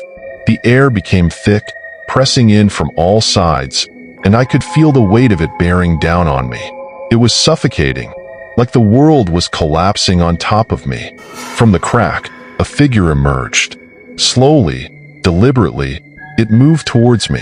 I could barely make out its shape at first, but as it drew closer, I could see it more clearly. Another one of them. A faceless figure, its outline blurry and shifting like a mirage. Its presence was overpowering. It felt like it was made of the very darkness itself, an entity that thrived on fear, an embodiment of the unknown. And then, I heard it. A voice. The voice of the man in the suit. "You're not going to wake up from this one." I wanted to scream, to beg for mercy, but the words wouldn't come. My entire being was consumed by fear. It was as if the figure in front of me was feeding off it, growing stronger with each passing moment. The darkness around me began to pulsate, like a living entity, undulating and shifting as if the very fabric of reality was coming undone. I could hear the whispers again. Voices, too many to count, growing louder, more insistent. They were coming from every direction, filling the air with a suffocating pressure. Each whisper carried a different tone, a different language, but they all carried the same message. "You belong to us now." I couldn't move, couldn't fight back. I was trapped in this nightmarish place, and I knew deep down that this was no longer just about the dark web. This was something far darker, something older than anything I had ever imagined. The faceless figure stepped closer, its cold presence filling the air. I could feel its gaze even though it had no eyes. Its voice echoed in my mind. "You thought you could leave. You thought you could escape us. But you're ours now, forever." With each word, the darkness seemed to close in tighter. The whispers, the voices, they were drowning me, filling my mind with madness. I felt like I was suffocating, like my very thoughts were being consumed, torn apart by the unseen forces around me. But then, just as the pressure seemed unbearable, a new voice broke through the chaos. It was faint at first, like a whisper carried on the wind, but it grew louder, more distinct. "Timmy." This voice wasn't like the others. It wasn't distorted or filled with malice. It was familiar. I recognized it. "Timmy, wake up." I tried to focus on the voice, to make sense of it, but it was difficult. It was like swimming through thick fog, struggling to hold onto the thread of reality. But I clung to it, desperate to escape the suffocating darkness that was closing in on me. And then, just as suddenly as it had all started, the pressure lifted. The oppressive weight that had been bearing down on me disappeared, and I was free. For the first time in what felt like an eternity, I could breathe. The whispers, the darkness, the faceless figures, they were gone. But it wasn't over. I opened my eyes, but the world around me was unfamiliar. It was dark, but not in the same way as before. This darkness was thick, but there was a faint, flickering light in the distance. I could hear something. Footsteps, slow and deliberate, drawing nearer. The voices were still there, echoing in the back of my mind. "You'll never be free." The words were like a whisper on the edge of my consciousness, gnawing at me, reminding me of what I had just escaped. But as I stood there, the figure from before, the man in the suit, appeared in the distance. His silhouette was unmistakable, the same cold, lifeless figure I had encountered in the room with the other faceless entities. He walked slowly toward me, his presence sending a wave of fear crashing over me. The world around me seemed to bend with each step he took, the ground beneath me warping and distorting as though the very fabric of reality was tearing apart. "You thought you could escape, but there is no escape." I stood frozen in place, staring at the approaching figure. His words echoed in my mind. sending a jolt of terror through my body. I wanted to run, but my legs refused to move. It was as if something was holding me in place, forcing me to face the inevitable. He was closer now, close enough that I could see the details of his suit, tattered, worn, like it had been through countless lifetimes. His face remained hidden in the shadows, his expression unreadable, but the aura of malice surrounding him was palpable. Every step he took seemed to send ripples through the air, distorting the space around us. "You're already part of this world." His voice was calm, steady, like he had all the time in the world to watch me suffer. "You can never go back." My mind screamed, my pulse racing in my ears. There had to be a way out. There had to be a way to break free from this nightmare. But the more I thought about it, the more I realized there was no escape. I was trapped in this world, this twisted reality, and nothing I did would ever change that. As the man in the suit reached out toward me, I felt my body give way, my knees buckling beneath me. The ground seemed to shift and tilt as though the very earth beneath me was coming undone. The world was falling apart, and I was falling with it. But as his hand neared me, something inside me snapped. No, I refused to accept this. I refused to let this be my end. I clenched my fists, summoning the strength to push back against the darkness, against the fear. And in that moment, something shifted. The man's hand stopped just inches from my face. His expression faltered for the briefest of seconds, his grip loosening. I could feel the air around us crackle with energy, like a storm about to break. But before I could fully comprehend what was happening, a blinding light filled the room, blurring everything around me. The last thing I heard was the man's voice, his words filled with something I couldn't quite place. "You can't escape, but I'll let you try." The light enveloped me, bright and blinding, until everything around me was obscured. It was as though the world itself had been washed away, leaving only the piercing white light and the sensation of floating. My head spun, disoriented and lost in the chaos of shifting perceptions. My heart beat faster, thumping violently against my ribcage, as if to warn me of something terrible approaching. Suddenly, there was silence. I could no longer hear the whispers, the voices that had plagued me throughout this nightmare. I could no longer feel the heavy weight of the darkness pressing in around me. For the first time in what felt like forever, I could breathe, truly breathe. But the sense of calm was fleeting, and in its place came a growing unease. Where was I? What had happened? Had I escaped? Or had I just been pushed deeper into this nightmare? I tried to move, to take a step, but the ground beneath me felt unstable. It wasn't solid. It felt like a surface of shifting sand, like the very foundation of reality was crumbling around me.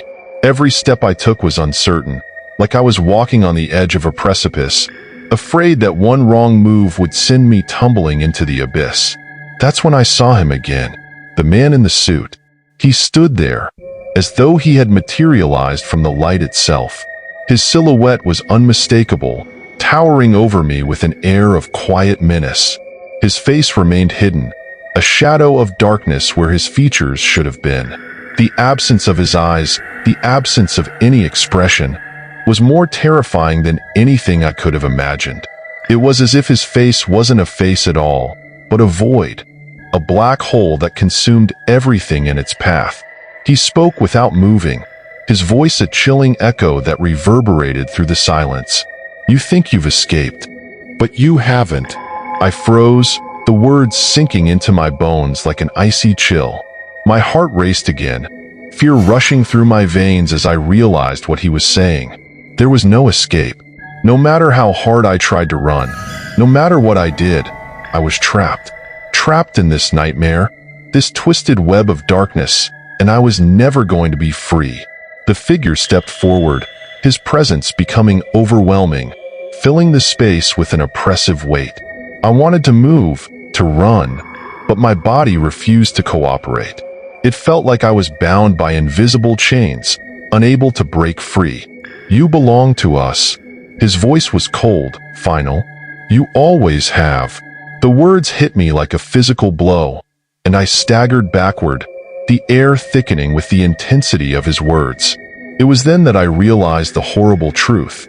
I had never been free. Not in the beginning, not when I thought I had escaped the horrors of the dark web. I was part of something far greater, something far darker than I could have ever understood. The people, the figures I had encountered, none of them were real. They were shadows, extensions of the power that controlled me, controlled everything. I was nothing more than a pawn in a game that had been played long before my existence.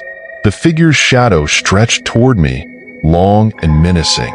His hand reached out, and despite the terror that surged through me, I could feel a strange compulsion to step forward, to reach out. It was as if his hand held the answers, the final key to understanding all of this, but I knew better. I had to resist. I couldn't give in. I stepped back, my heart racing, my mind screaming at me to find a way out, but there was nowhere to go. The light, the darkness, it was all closing in, pushing me toward him, and I was powerless to stop it. The man's face remained hidden, but I could feel his gaze, the weight of it, pressing down on me like a physical force. I was no longer sure if he was a person at all. The more I looked at him, the less human he seemed. He was like a force of nature, an embodiment of everything dark, everything evil that had been watching me all along. "You think you can defy us?"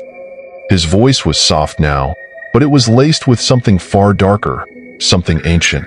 "There's no escape from what you've brought upon yourself. You've entered a world you will never leave." I wanted to scream, but the words wouldn't come.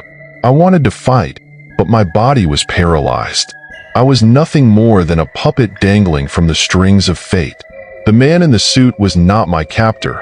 He was a messenger, an agent of something far worse. I took another step back, my mind racing, searching for any way to break free. I couldn't allow myself to give in. I had to fight, even if it felt impossible. And then, just as the figure stepped forward again, something strange happened. There was a sudden jolt, as if reality itself was being ripped apart. The light flickered, distorting, and the ground beneath me cracked open, a deep rift splitting the space in two. The figure stopped, his head tilting slightly, as if sensing the disturbance. No, the voice was almost a whisper, but it was enough to send a shiver down my spine. "You've come too far." The rift grew larger, consuming everything in its path. The man in the suit seemed to be struggling, his form flickering, as though it was being torn apart by the very force that was breaking through. For a moment, I thought I saw something behind him. Something worse, something far more terrifying than him. And then it all came crashing down. The world exploded in a flash of light. The ground beneath me split wide open, the rift swallowing everything in its path. I felt myself being pulled, falling into the abyss. My body jerked violently, my mind spinning, as I tumbled into darkness once again. But this time, it was different. I wasn't floating. I wasn't suspended in nothingness. I was falling, plummeting, screaming into an unknown void that threatened to tear me apart. The very air around me was heavy, thick with an unnatural force that pushed against me, resisting my descent. And then, just as suddenly as it had started, the darkness disappeared. I landed hard on cold, unforgiving stone. My body ached from the impact, but I was alive. I opened my eyes, blinking rapidly as the world around me came into focus. I was no longer in the place I had been. The rift, the light, the man in the suit, they were all gone. But the sense of dread was still there, heavy in the air like a thick fog. My surroundings were unfamiliar. An abandoned building, perhaps, or a long-forgotten underground chamber. I couldn't shake the feeling that I was being watched. Slowly, I stood up, my body trembling from the shock of the fall. The air was thick with dust, the only sound the faint echo of my footsteps as I moved deeper into the building. It was eerily silent, and the darkness pressed in on all sides, like a living thing. And then, I saw it. A single light flickered in the distance, casting an eerie glow on the walls. I knew I had to follow it, that there was something waiting for me on the other side. But the closer I got to the light, the more I realized this was not the end. This was only the beginning. The light flickered, casting long shadows against the walls of the underground chamber. It was weak, almost as if it were struggling to stay on. Every step I took toward it seemed to deepen the sense of foreboding in the air. The silence was deafening, broken only by the sound of my own footsteps and the distant echo of my breathing. But there was something else in the air, something I couldn't put my finger on. It felt like I was being watched, not just by the figure in the suit or the dark entities I had encountered, but by something else, something far older, more ancient. It felt like the very walls of this place had eyes, like the stone itself was alive, observing, waiting. I approached the flickering light, every part of me screaming to turn around, to run. But I couldn't. I was drawn to it, pulled by an invisible force that I couldn't resist. The light grew brighter as I neared, and I could finally see the source. An old lantern, hanging from the ceiling, its flame weak but steady. Underneath it, etched into the stone, was something I hadn't seen before. Words. A symbol. It was old, ancient, something I couldn't even begin to understand. It felt like the words were alive, like they were crawling up the walls, twisting and shifting with every glance I made. The language was unfamiliar, foreign, and somehow it felt wrong. I had seen these symbols before. They had appeared on the dark web, in the corners of the websites I had stumbled upon. But now, here they were, in the flesh, in the real world. I reached out to touch them, but before my fingers could make contact with the stone, a loud crack echoed through the chamber. The walls groaned, the floor beneath my feet trembling as if the very foundation was being ripped apart. I pulled my hand back, heart racing, fear flooding my veins.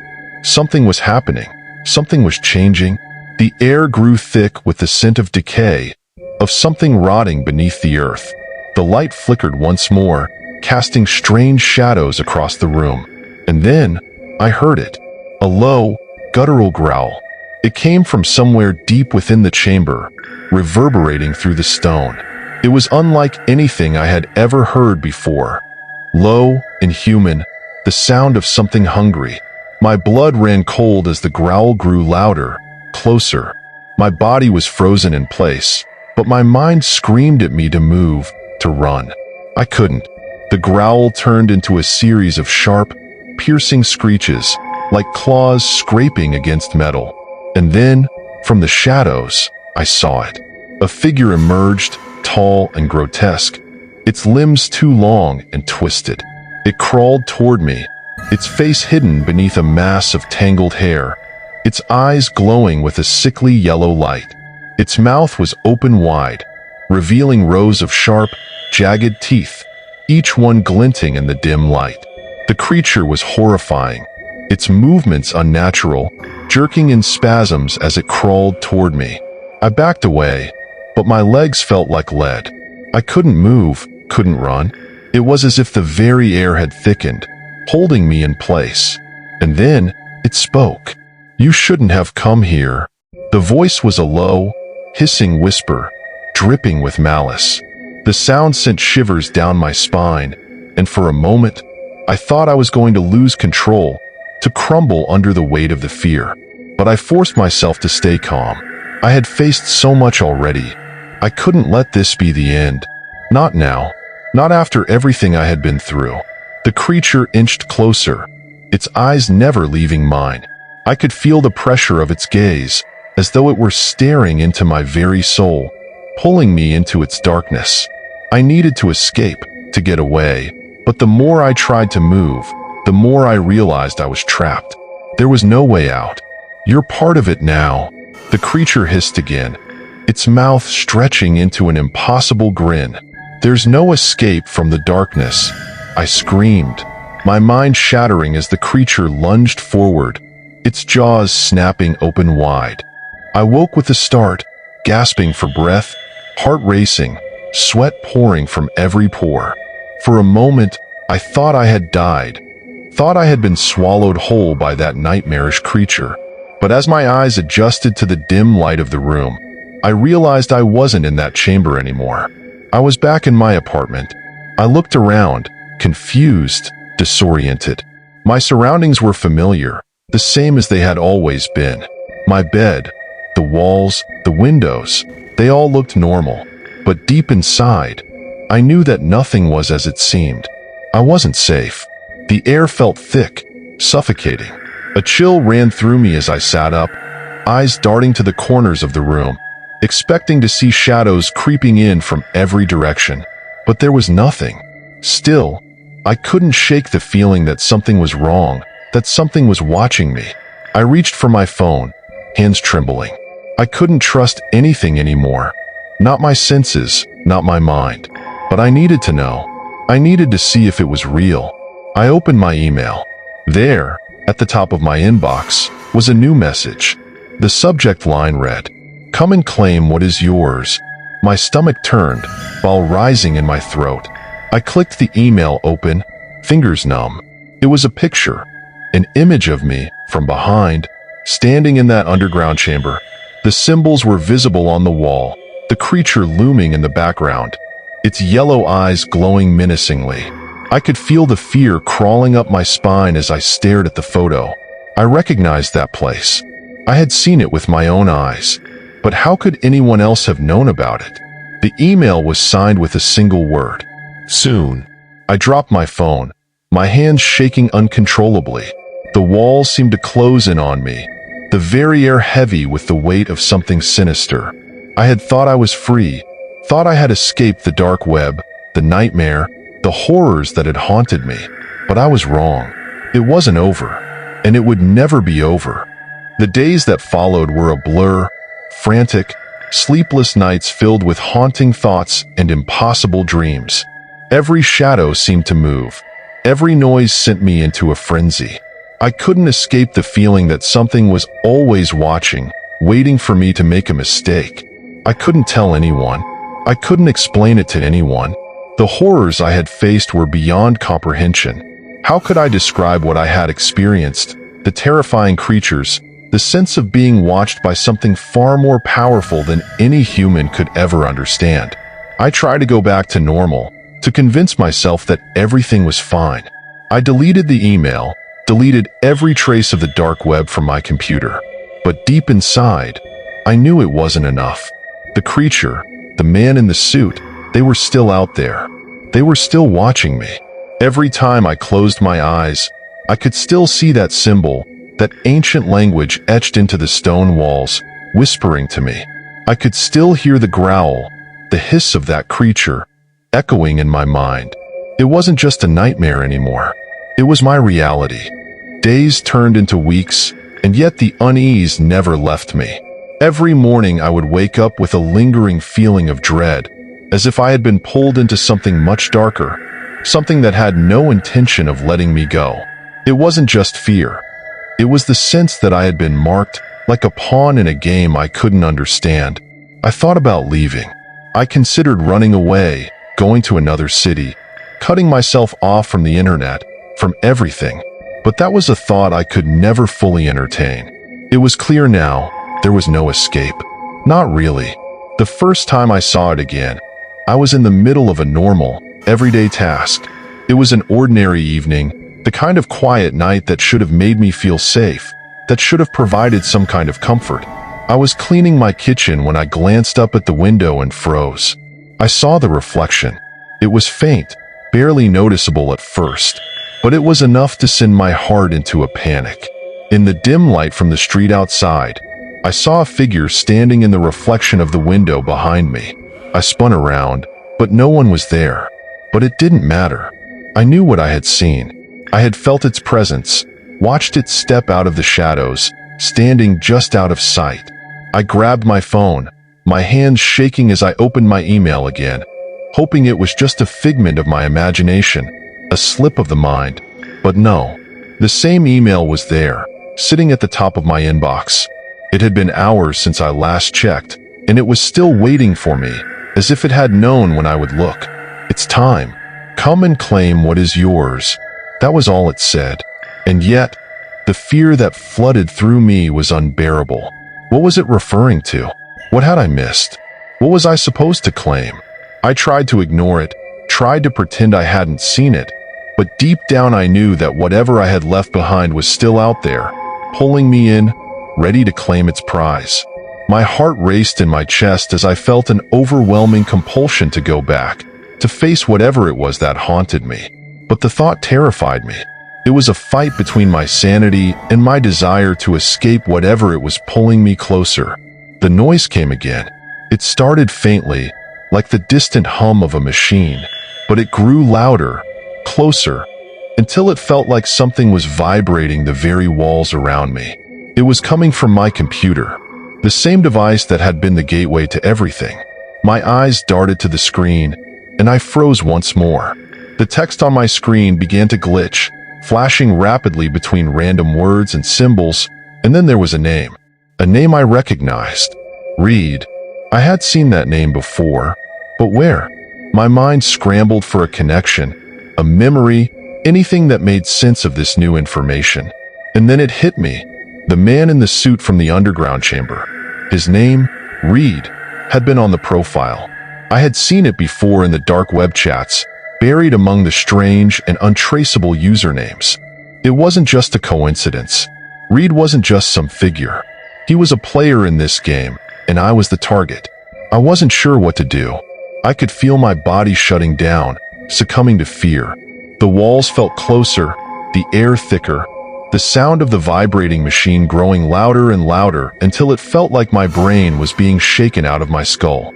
I stood up and moved toward the computer, my mind racing with every thought. I was about to do something I wasn't sure I could handle, but I had no choice. I had to face whatever it was once and for all. As I opened the message again, there was a new attachment, a video file. I clicked it, my finger hovering over the play button, as if it was an irreversible choice. I hit play. The video opened with a grainy, shaky camera view.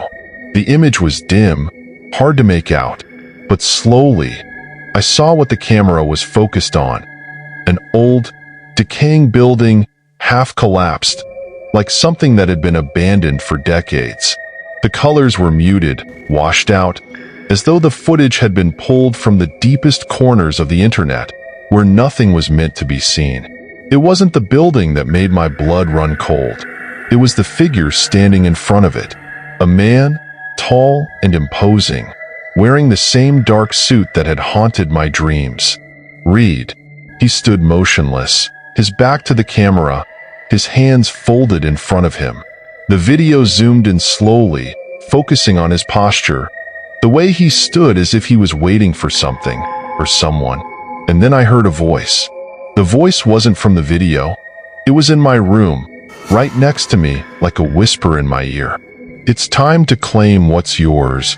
I whipped my head around, eyes searching the room for any sign of movement, any trace of the presence that had just spoken. But the room was empty. I was alone. And yet, I couldn't shake the feeling that something was there, watching me, breathing down my neck. The video continued, showing Reed walking toward the building. The camera followed him inside. The footage was grainy and filled with static, making it difficult to see clearly. But the deeper he went, the more disturbing the images became. There were symbols etched into the walls, symbols I recognized from my time on the dark web. The same ancient, twisted characters I had seen in that underground chamber. I could feel the room closing in around me as the video cut to a shot of a darkened hallway. And then I saw it. A figure, standing motionless in the shadows. It was me. My heart skipped a beat as I stared at the figure on the screen. It was me. Or at least, it looked like me. Standing motionless in a hallway, bathed in shadows, just like the ones I had seen in the video. My pulse thudded in my ears, the air thick with a sense of unreality. I reached out and froze my hand inches above the mouse, as if the mere act of clicking could break the fragile wall between what I saw on the screen and what was happening in real life. It couldn't be. This was impossible. But there it was, clear as day, a version of me standing frozen in time, waiting. I instinctively looked around my room, as if expecting to find myself standing in the corner. But no, I was alone. The room felt too quiet, the silence pressing in from all sides. I swallowed hard, forcing myself to breathe, to calm the panic that threatened to overwhelm me. The video continued, the camera zooming in on the figure in the shadows. The details were so clear now. The posture, the slight slouch of the shoulders, the way the head tilted slightly to the side as if listening for something just beyond the frame. It was a mirror image of me, but it wasn't me. As the video played on, the sound of soft, almost imperceptible whispers began to fill the room. It was a sound I recognized from the depths of my nightmares, a low murmur that seemed to come from everywhere and nowhere at once. The whispers were unintelligible, just a collection of fragmented syllables, as though they were trying to tell me something, or warn me. Then, out of nowhere, the figure in the video moved. It was so sudden that I gasped, stumbling backward in my chair. The figure, my reflection, my double, stepped out of the shadows and walked toward the camera, its eyes glowing with an unnatural, eerie light. I could see the hatred, the malice in its gaze. It was like a part of me, twisted, evil, waiting to break free. The video froze, and the screen went black. A few seconds later, another email notification popped up. Are you ready to claim what is yours? I stared at the words, my mind reeling. What did that mean? What did it want from me? I had already gone through so much. Endless emails, strange occurrences, stalking, nightmares. But this was something far worse. This wasn't just a game. It was an invitation, a twisted call to arms, and I couldn't tell if I was meant to follow it or run from it. I tried to close the email, but my hands wouldn't cooperate. They were trembling, frozen to the screen. The cursor hovered over the reply button, as if it were waiting for me to make the next move. I couldn't escape the compulsion to open it, to see what came next. There, below the message, was an address. Come to the place where it all began. It's waiting for you. My blood ran cold. The address. It was familiar, too familiar. It was the same building from the video, the same decaying structure that had haunted my thoughts for weeks. I didn't need to look it up on a map to know where it was. I knew the place. It was the very building I had been to that night, when everything changed. The place where I had first discovered the dark web's twisted secrets. The place where Reed had been. Suddenly, the weight of it all hit me like a ton of bricks. The video, the whispers, the figures in the shadows. All of it had been leading me here. To this moment, to this decision. Should I go? Should I end this? Or was I walking right into whatever trap had been set for me? Every instinct screamed for me to run, to disappear, to never look back. But another part of me, the part that had started all of this, the part that had been lured in by the curiosity, the intrigue, knew I had no choice. I had to go. I didn't waste time. The decision had already been made. I grabbed my jacket, stuffed my phone and some cash into my pockets, and stepped outside into the night. The chill of the evening air hit me like a slap to the face, and for a moment, I hesitated. Was this the right thing to do? Was I walking straight into hell? But I couldn't turn back. Not now. I had already gone too far. I drove in silence. The streets blurred past me like an endless stretch of darkness. My hands gripped the steering wheel so tightly my knuckles were white, but my mind was elsewhere. I thought back to the video, to the figure, to Reed. It was all leading me back to that place, back to the start of this nightmare. The journey felt endless, the hours slipping away in a haze of anxiety and fear. But finally, I arrived. The building loomed in front of me, just as decayed and unsettling as it had been in the video. The once grand structure had long since fallen into ruin, its windows shattered, its walls crumbling. But the feeling that had gripped me since the first time I encountered this place, was stronger than ever. I wasn't alone. I wasn't alone, and I hadn't been since the very beginning. I parked the car and stepped out, my footsteps echoing in the empty street. The air was thick with tension, as if the very atmosphere was holding its breath, waiting for something, waiting for me. I hesitated at the entrance for just a moment before I pushed the door open. Inside, the air was heavy. The smell of dust, rot, and something more, something metallic, clung to the air. I moved through the darkened corridors, the sound of my footsteps the only noise in the otherwise still silence. There were no lights, no signs of life. It was as if the building had been abandoned for years, maybe even decades. But I knew better. I wasn't the first one to walk through these doors. The darkness swallowed me whole as I made my way down the hallway. The only sounds were the faint creaks of the old building, the quiet whisper of my own breathing, and the occasional drip of water from a leaky pipe somewhere in the distance. Every instinct told me to turn around, to run, to get as far away from this place as possible. But the twisted allure of what had been happening to me kept my feet moving forward. I couldn't back out now, not after everything I had already experienced. I reached the end of the hallway, and the door ahead of me loomed like the mouth of a monster, waiting to swallow me whole.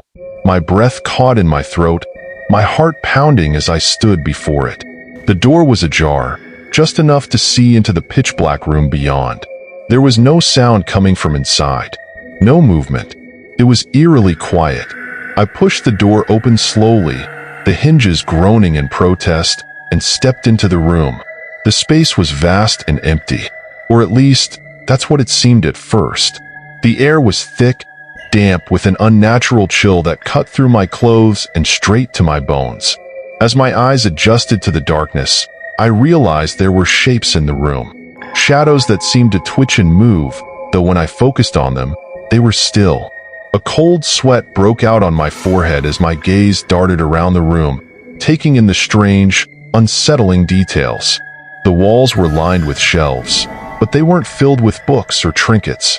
Instead, they were lined with old, faded photographs. Photographs of people I didn't recognize. Faces that seemed strangely familiar, yet foreign. Their eyes stared out at me with an intensity that made my skin crawl. I stepped closer to one of the shelves, my heart pounding louder with each step. I reached out and touched the photograph closest to me. It was a picture of a woman, her face obscured by shadows, but her eyes were clear as day. They were filled with fear. My fingers trembled as I picked up another photograph. This one showed a man standing in front of a dark alley, his face pale and his eyes wide with terror. There was something wrong with the picture, something that made the hair on the back of my neck stand up. The man in the photo wasn't just afraid. He was trapped. Like me, I dropped the photograph, my hands now shaking uncontrollably as I took a step back. It was then that I noticed the cold, metallic scent in the air.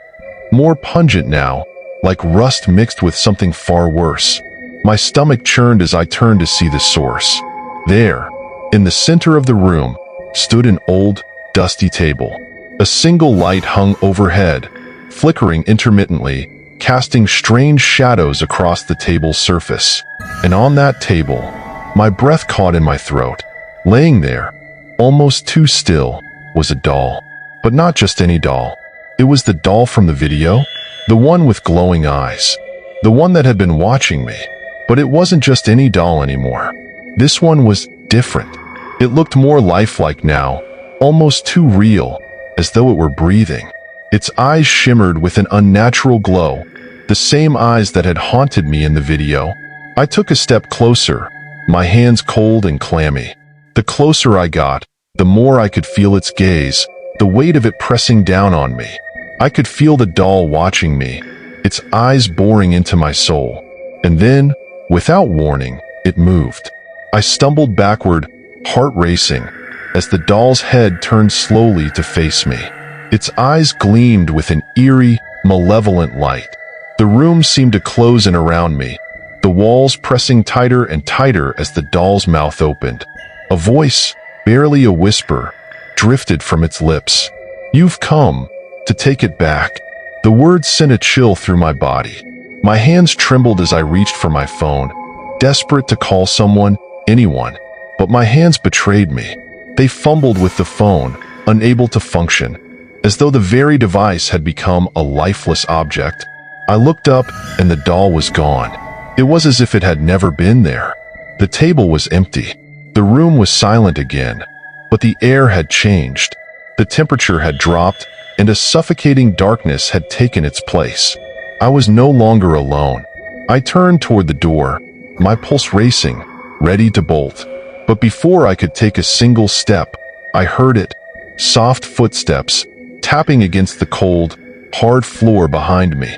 I whipped around, my breath catching in my throat. There, in the doorway, stood a figure. A person, but not just any person. It was me. The figure in the doorway looked exactly like me, down to the last detail. The same clothes, the same posture, the same expression of cold detachment. But there was something horribly wrong about it. The way it stood there, unmoving, like it was waiting for me to make the next move. My heart slammed against my chest as I took a step back, my mind racing. Was this some kind of twisted hallucination? A nightmare that had bled into reality? I didn't know, but I had no intention of sticking around to find out. Without thinking, I spun around and ran for the door. My feet pounded against the floor as I bolted down the hallway, my breath coming in ragged gasps. But no matter how fast I ran, the footsteps behind me never stopped, always just a few steps away. I reached the door to the outside, slamming it open and stumbling out into the night air. But as soon as I stepped outside, I felt it, the pressure, the weight, the feeling of being watched. I spun around, but the building was empty. No one was there. I had run out, but somehow I didn't feel safe. The sense of dread that had been with me since the very beginning had never gone away. It had only grown stronger, more insistent, until I felt like I was being suffocated by it. The doll, the figure, the video, it was all connected, and I was no longer sure if I could escape. Days passed since the night I ventured into the abandoned building. But no matter how far I ran, the feeling of being watched never left me. The emails continued to arrive, each one more cryptic than the last. I couldn't escape the pull of the dark web's influence, but I couldn't go back to that place. I couldn't go back to face whatever horrors were waiting there. Not again.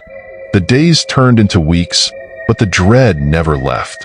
Every creak of the floorboards, every flicker of light, every rustling in the shadows sent me spiraling back to that night. The night I faced that doll, the figure in the doorway, the eerie, otherworldly whispers that taunted me. I couldn't escape it. It was as if the nightmare had become a part of me, woven into the very fabric of my existence. One night, unable to sleep, I found myself once again staring at my phone. The emails had stopped coming, but something in me couldn't resist checking the dark web, just to see if there was more to the story. I knew it was dangerous. I knew it was risky, but I couldn't help myself. Something was pulling me back. I opened the browser, feeling the same unsettling chill crawl down my spine as I navigated to the familiar site, the one that had first led me down this path, the one that had introduced me to the dollmaker and set everything in motion. I hesitated for a moment, but then I clicked the link. The screen flickered, and my stomach lurched. There, in front of me, was the doll again. The same one, its eyes gleaming, that same malevolent, glowing light. And beneath the image, a new message appeared. It's time to finish what you started. My blood ran cold. I wanted to close the window. I wanted to look away, to walk away from this nightmare once and for all. But I couldn't. I was compelled to keep reading, compelled to find out what came next. I scrolled down, and the next message made my heart stop. Come back. The door is waiting. I froze, my mind racing. I recognized those words, the same words that had echoed in my mind on that night in the abandoned building. The door, the doll, the shadowy figure. It was all connected, somehow, and now it was calling me back. I sat there for what felt like an eternity, torn between fear and curiosity. What was waiting for me on the other side? What was the dollmaker's true plan? And why had I been chosen for this twisted game? I felt my heart pounding in my chest as I typed a reply. It wasn't a conscious decision, but I found my fingers moving on their own accord, typing a message that I didn't even fully understand. I'll come back. The moment I pressed send, the screen went black. For a second, I thought it was a malfunction, but then the phone buzzed. A new message appeared. The door is always open. I didn't know what to do. The sense of dread that had been building up in my chest intensified, suffocating me. It was as if the air had thickened, as if every breath I took was weighed down by the darkness that was closing in around me. I couldn't sleep that night. Every time I closed my eyes, I saw the doll's glowing eyes staring at me. I heard its voice in my mind, whispering things that made no sense, yet somehow, everything it said felt painfully real. By the time dawn broke, I was beyond exhausted, my mind a twisted maze of fear and confusion. I had to go back. There was no choice. I couldn't let this terror consume me any longer. If I was going to survive, I had to face whatever awaited me. I had to confront the dollmaker, the source of all this madness. With a sinking heart, I packed a small bag. I grabbed my phone, my wallet, and the only thing that seemed to matter at that moment, the promise that had been made between me and the entity on the dark web. I knew where I had to go. The same abandoned building, the same place that had already nearly destroyed me once before. As I made my way to the door, my mind raced. What was waiting for me on the other side? What would happen if I walked through that door again? Would I be able to escape this time? Or had I already sealed my fate by replying to that message? I tried to shake off the feeling of helplessness, but it clung to me like a shadow, impossible to outrun. I knew that this time, it wasn't just about confronting the unknown. It was about taking control. It was about reclaiming my life, or losing it entirely. I reached the building just as night fell. The air had an unnatural chill, a sign that something had shifted in the world around me. I couldn't explain it, but I could feel it in the pit of my stomach, that deep, unsettling sensation that something had changed. The door was exactly as I remembered it. The same rusty handle, the same eerie silence that hung in the air. I hesitated, but then I pushed the door open. The darkness that greeted me was suffocating. It was the same cold, oppressive darkness that I had felt on that first night. I stepped inside, my footsteps echoing in the empty space. The musty smell of old wood and decay filled my nostrils, making my stomach churn. And then, from somewhere deep within the building, I heard it. A voice. The same voice I had heard in the video. The one that haunted me. The one that had spoken through the doll. It whispered my name. You came back. I froze. The voice was closer now, almost as if it were standing right behind me. My breath quickened, my heart thundering in my chest. It's time to finish the game. I turned toward the voice, but there was no one there. The room was empty. I felt the presence of something, or someone, looming over me, but I couldn't see it. It was as if it were inside my head, speaking directly into my mind. I didn't know how to react. I didn't know if I should run or face whatever was coming, but I couldn't run. Not anymore. With a deep breath, I took a step forward. The footsteps echoed behind me, as if something was following me through the dark. But when I looked back, there was nothing. I moved deeper into the building, guided only by the faint whispers that continued to call my name. The hairs on the back of my neck stood on end. Every instinct screamed at me to turn back, but I couldn't. I had to know what this was. I had to know what the dark web had drawn me into. As I made my way further into the building, I felt the weight of something more than just the darkness pressing in on me. It felt like a force, something intangible, yet undeniably real. My surroundings seemed to warp and distort, the walls stretching out into infinity, as though the building itself were alive and shifting. The silence was suffocating, broken only by the echo of my own footsteps. Each step I took seemed to amplify the heaviness in the air. My mind raced, struggling to make sense of what I was experiencing, but nothing made sense anymore. The walls, the floors, even the air itself seemed to conspire against me, pulling me deeper into this nightmare. And then, in the distance, I saw it. The room. The one from the video. It was unmistakable. The walls, the flickering lights, the strange, unsettling air. The doll was there, sitting on a pedestal in the center of the room, its eyes glowing brighter than before. The same lifelike doll, now more real than ever, seemed to be waiting for me. Its porcelain face was cracked, the once perfect smile twisted into something sinister. Its eyes, cold and knowing, watched me as I approached, like it knew exactly what I had come to do. I took a step forward, my feet feeling heavy, as though the ground beneath me was pulling me in. The room seemed to stretch out before me, becoming an endless void of darkness. The walls felt like they were closing in, but still, I moved forward. My body was acting on its own, guided by something beyond my control. I couldn't stop now, not after everything that had led me here. And then, the voice came again, louder this time. "Welcome." It was a sound that sent a chill through my spine, a cold, hollow voice that seemed to resonate from everywhere and nowhere at once. I spun around, my heart pounding in my chest. The figure stood just behind me. Standing in front of me was a man, a tall, dark figure, cloaked in shadow. His face was obscured by the darkness, but his presence was undeniable. He was a man, but he wasn't entirely human. His skin was pale, almost translucent, and his eyes gleamed with a malevolent glow that reflected the same unnatural light as the doll's. His fingers were long and bony, stretched unnaturally, like they belonged to something otherworldly. He stepped closer, and I felt the air grow colder with each movement. His eyes locked onto mine, and I felt a surge of terror flood my body, like every instinct was screaming at me to run. But I couldn't. My legs wouldn't move. I was frozen, rooted to the spot. "You should not have come here," he said, his voice low and raspy, as if he had not spoken in years. "But it is too late now." I opened my mouth to speak, to protest, to ask him what was going on, but no words came out. The fear that gripped me was overwhelming, suffocating.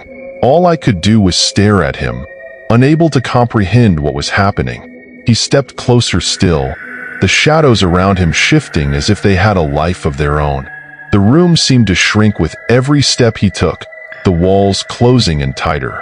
I could feel the temperature dropping, the cold sinking into my bones, and the air felt thick, suffocating. "You're part of it now," he continued, his voice growing louder. "You opened the door. You brought the darkness in. Now, you belong to it. You belong to me." I tried to back away, but I couldn't. The air was too heavy. The ground beneath me felt like it was pulling me toward him, toward the doll, toward the endless abyss that had opened up around me. The figure smiled, a twisted, grotesque grin that stretched too far across his face. It was like he was enjoying my fear, feeding off it. The doll behind him seemed to react to his presence, its eyes glowing brighter, its once innocent face now twisted into a malicious sneer. And then, without warning, the lights flickered and went out. The darkness swallowed the room whole. I couldn't see my hand in front of my face. I could only hear the figure's footsteps, echoing around me, getting closer and closer. My heart hammered in my chest, my breath coming in shallow gasps. I could feel his presence, the weight of him pressing down on me. Suddenly, I felt a cold hand grip my shoulder, the fingers sharp like bone, sending a shock of pain through my body. I screamed, but it felt like the sound was swallowed by the darkness, unheard. The figure leaned in close, his breath cold on my ear. "You're mine now. You'll never escape." I didn't know what to do. I was trapped in the dark with this thing, this creature who claimed that I had summoned him. My thoughts were racing, but there was no escape, no way out. And then, I heard it again, the giggle of the doll. It was a sound that reverberated through the dark, a low, mocking laugh that seemed to come from everywhere. It was as if the room itself had come alive, and the doll was at the center of it all. Its eyes were everywhere, watching me, following me, its laughter growing louder, more hysterical with every passing second. "You shouldn't have come," the figure whispered, his voice growing darker. "Now you belong to us." The room seemed to shift once more. the walls twisting and turning, the floor warping beneath me. I felt myself being pulled, dragged toward the doll. The presence of the figure, the overwhelming darkness, the laughter of the doll. It all became too much to bear. And in that moment, I realized the horrible truth. The dark web had never been just a place on the internet. It was a gateway, a portal to something far darker, something far more evil. And I had opened it. I had allowed the darkness to enter my life, and now it was too late to turn back. The last thing I saw was the doll's eyes, glowing with an unnatural light, and then the darkness consumed me entirely. When the darkness finally subsided, I found myself in an unfamiliar place, one that was neither here nor there. It was as if I had been pulled into a realm outside of time and space, a place where nothing existed but me and the oppressive feeling of being watched. My body ached, every muscle screaming in protest as I tried to move, but I was unable to. I was trapped. Again, the cold, lifeless air surrounded me, and it felt as though I were suspended in an endless void, with nothing to anchor me. My thoughts raced. Was I dead? Had I truly been consumed by the darkness I had sought out? Or was this some twisted form of existence between life and death? The lines were blurred now, and nothing made sense. Then, I saw it. In the distance, at the far end of the void, the same doll appeared once more. But this time, it wasn't just sitting on a pedestal. It was standing, its porcelain hands reaching out toward me, as if it were beckoning me forward. The doll's eyes gleamed with that same unnatural light, the same eyes that had haunted me since the beginning of this nightmare. I tried to scream, to run, but I couldn't. I was paralyzed, held in place by an unseen force that drained every ounce of strength from my body. The laughter, that horrifying, sinister laugh, echoed around me once again. "You shouldn't have come here," the voice whispered, its tone dripping with malice. "Now you are mine. Forever." I could feel the weight of those words settle over me, heavy and suffocating. The air seemed to grow even colder, and the walls of this twisted, liminal place seemed to close in around me, threatening to crush me beneath their oppressive weight. The doll's eyes followed my every move, its gaze never leaving me, always watching, always waiting. I struggled against the force that held me, but it was no use. I couldn't move. The void stretched out before me like an endless abyss, and I could feel myself being pulled deeper into it. The doll was closer now, its gaze growing more intense with each passing second, and as it stepped forward, I felt the darkness closing in tighter around me. The sinister voice whispered in my ear again, but this time, I could hear something else, something new. "You think this is the end?" the voice hissed. "This is only the beginning." And with those words, everything went black. When I woke up, I was no longer in that void. I was back in the room with the doll, the same place where it had all started. But something was different. The air was thick with tension, and the room itself felt colder than before. The walls seemed to pulse with an unnatural rhythm, like they were alive, breathing. The doll sat on its pedestal once again, its eyes glowing with an eerie light. But this time, the room was filled with something else, whispers, faint at first, but growing louder. They were voices, familiar voices, echoing from all around me. I tried to ignore them, but it was impossible. They were all around me, talking at once, but their words were unintelligible, like 1,000 conversations happening simultaneously. It was overwhelming. I covered my ears, but the whispers only grew louder, more insistent. I knew I couldn't stay here. I had to leave, had to find a way out. But every step I took seemed to draw me closer to the doll. It was as if it was pulling me in, luring me to it with a power I couldn't explain. The whispers intensified, and I felt my heart race. I was trapped again, caught in the web of whatever this place was. The doll's eyes never left me, and I could feel its gaze on my soul, penetrating deep into my very being. "You are ours now," the voice said again, louder this time. It wasn't just the doll speaking anymore. It was the entire room, the building, the darkness itself. And you will never escape. I felt a wave of panic wash over me. I couldn't breathe. My chest tightened, and the whispers seemed to be closing in on me, suffocating me. I was surrounded by them, by the voices of those who had come before me, those who had fallen into this same trap, this same dark abyss. And then, something happened. A figure appeared before me, a shadow, indistinct and formless at first, but then it began to take shape. It was a person, but not a person like I had ever seen before. Their eyes were dark, hollow, and their skin was pale, almost translucent. Their features were distorted, as though they were not fully human. It stepped closer, its movements slow and deliberate, as if it were savoring my fear.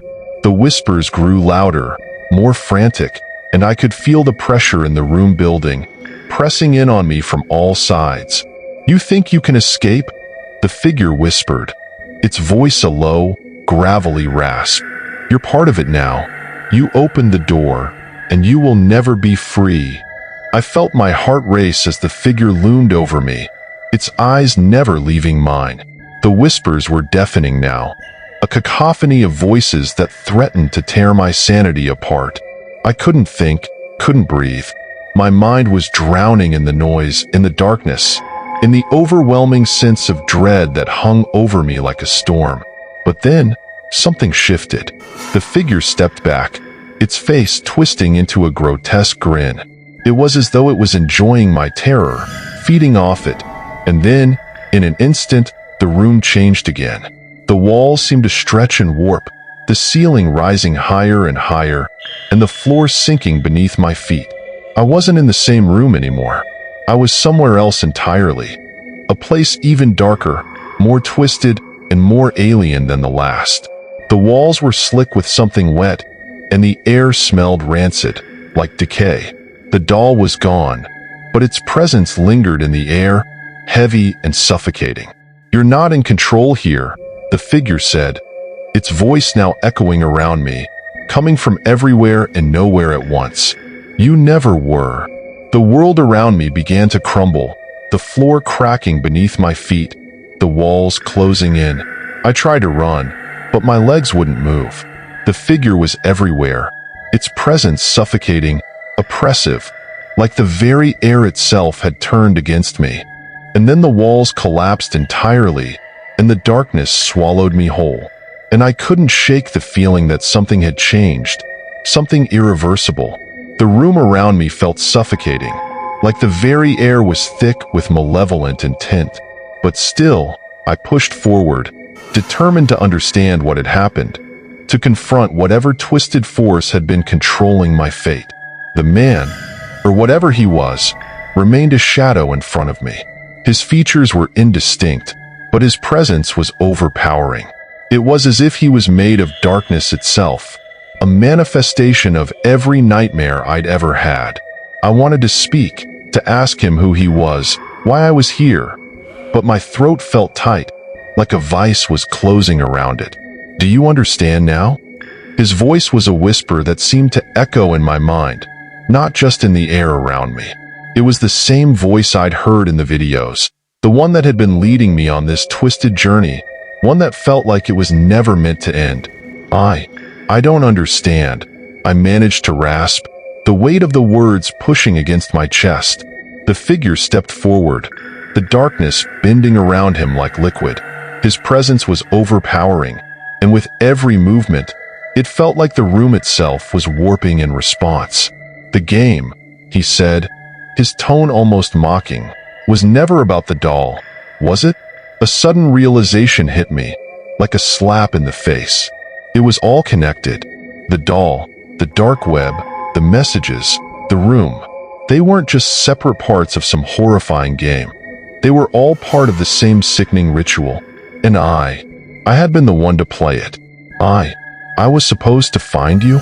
I stammered, fear and confusion clouding my mind. "Yes," the figure's voice was cold, final. "But you were never meant to leave. You were never meant to escape." The floor beneath me shifted, and I stumbled, almost falling into the abyss. I barely caught myself on the pedestal where the doll sat, its eyes glowing brighter than ever. My mind raced. I had thought I was here to uncover a mystery, to face the darkness. But the truth was far worse than I'd imagined. I had been a part of it all along. Every step, every decision had led me here, and now there was no way out. The man, or whatever he was, took another step closer, and suddenly, I felt the weight of his gaze, as though he were reading my thoughts, as though he knew everything about me. "I am the darkness you sought," he said, "and you are the one who brought it here." I could feel myself trembling, the cold sweat on my skin. The room seemed to pulse, the walls closing in around me. I reached out, desperate for any escape, but there was none. There was no way back to the world I had known. "You'll never leave," the figure whispered again, his words sinking into my soul. I tried to move, but my body refused to obey. My mind screamed, but no sound escaped my lips. I was trapped in a never-ending nightmare that had no escape. The man, the dark presence, loomed over me, his laughter echoing in my mind. And then, the world went dark. When the police arrived at the abandoned building days later, they found the room empty. The doll sat on the pedestal, lifeless once again. There were no signs of struggle, no evidence of what had transpired. But one thing was certain, there was no trace of me. The building was sealed off, deemed unsafe, and left to decay with the mysteries locked within its walls. The videos I had once posted, they vanished from the dark web, as if they had never existed. But the whispers of those who had seen them, who had been captivated by my story, continue to circulate. Some say they can still hear my voice, faint, distant, and forever lost in the void. And the doll? It remains in the forgotten corners of the internet, waiting for the next person to make the mistake of looking too closely to play the game again. But now, I am gone.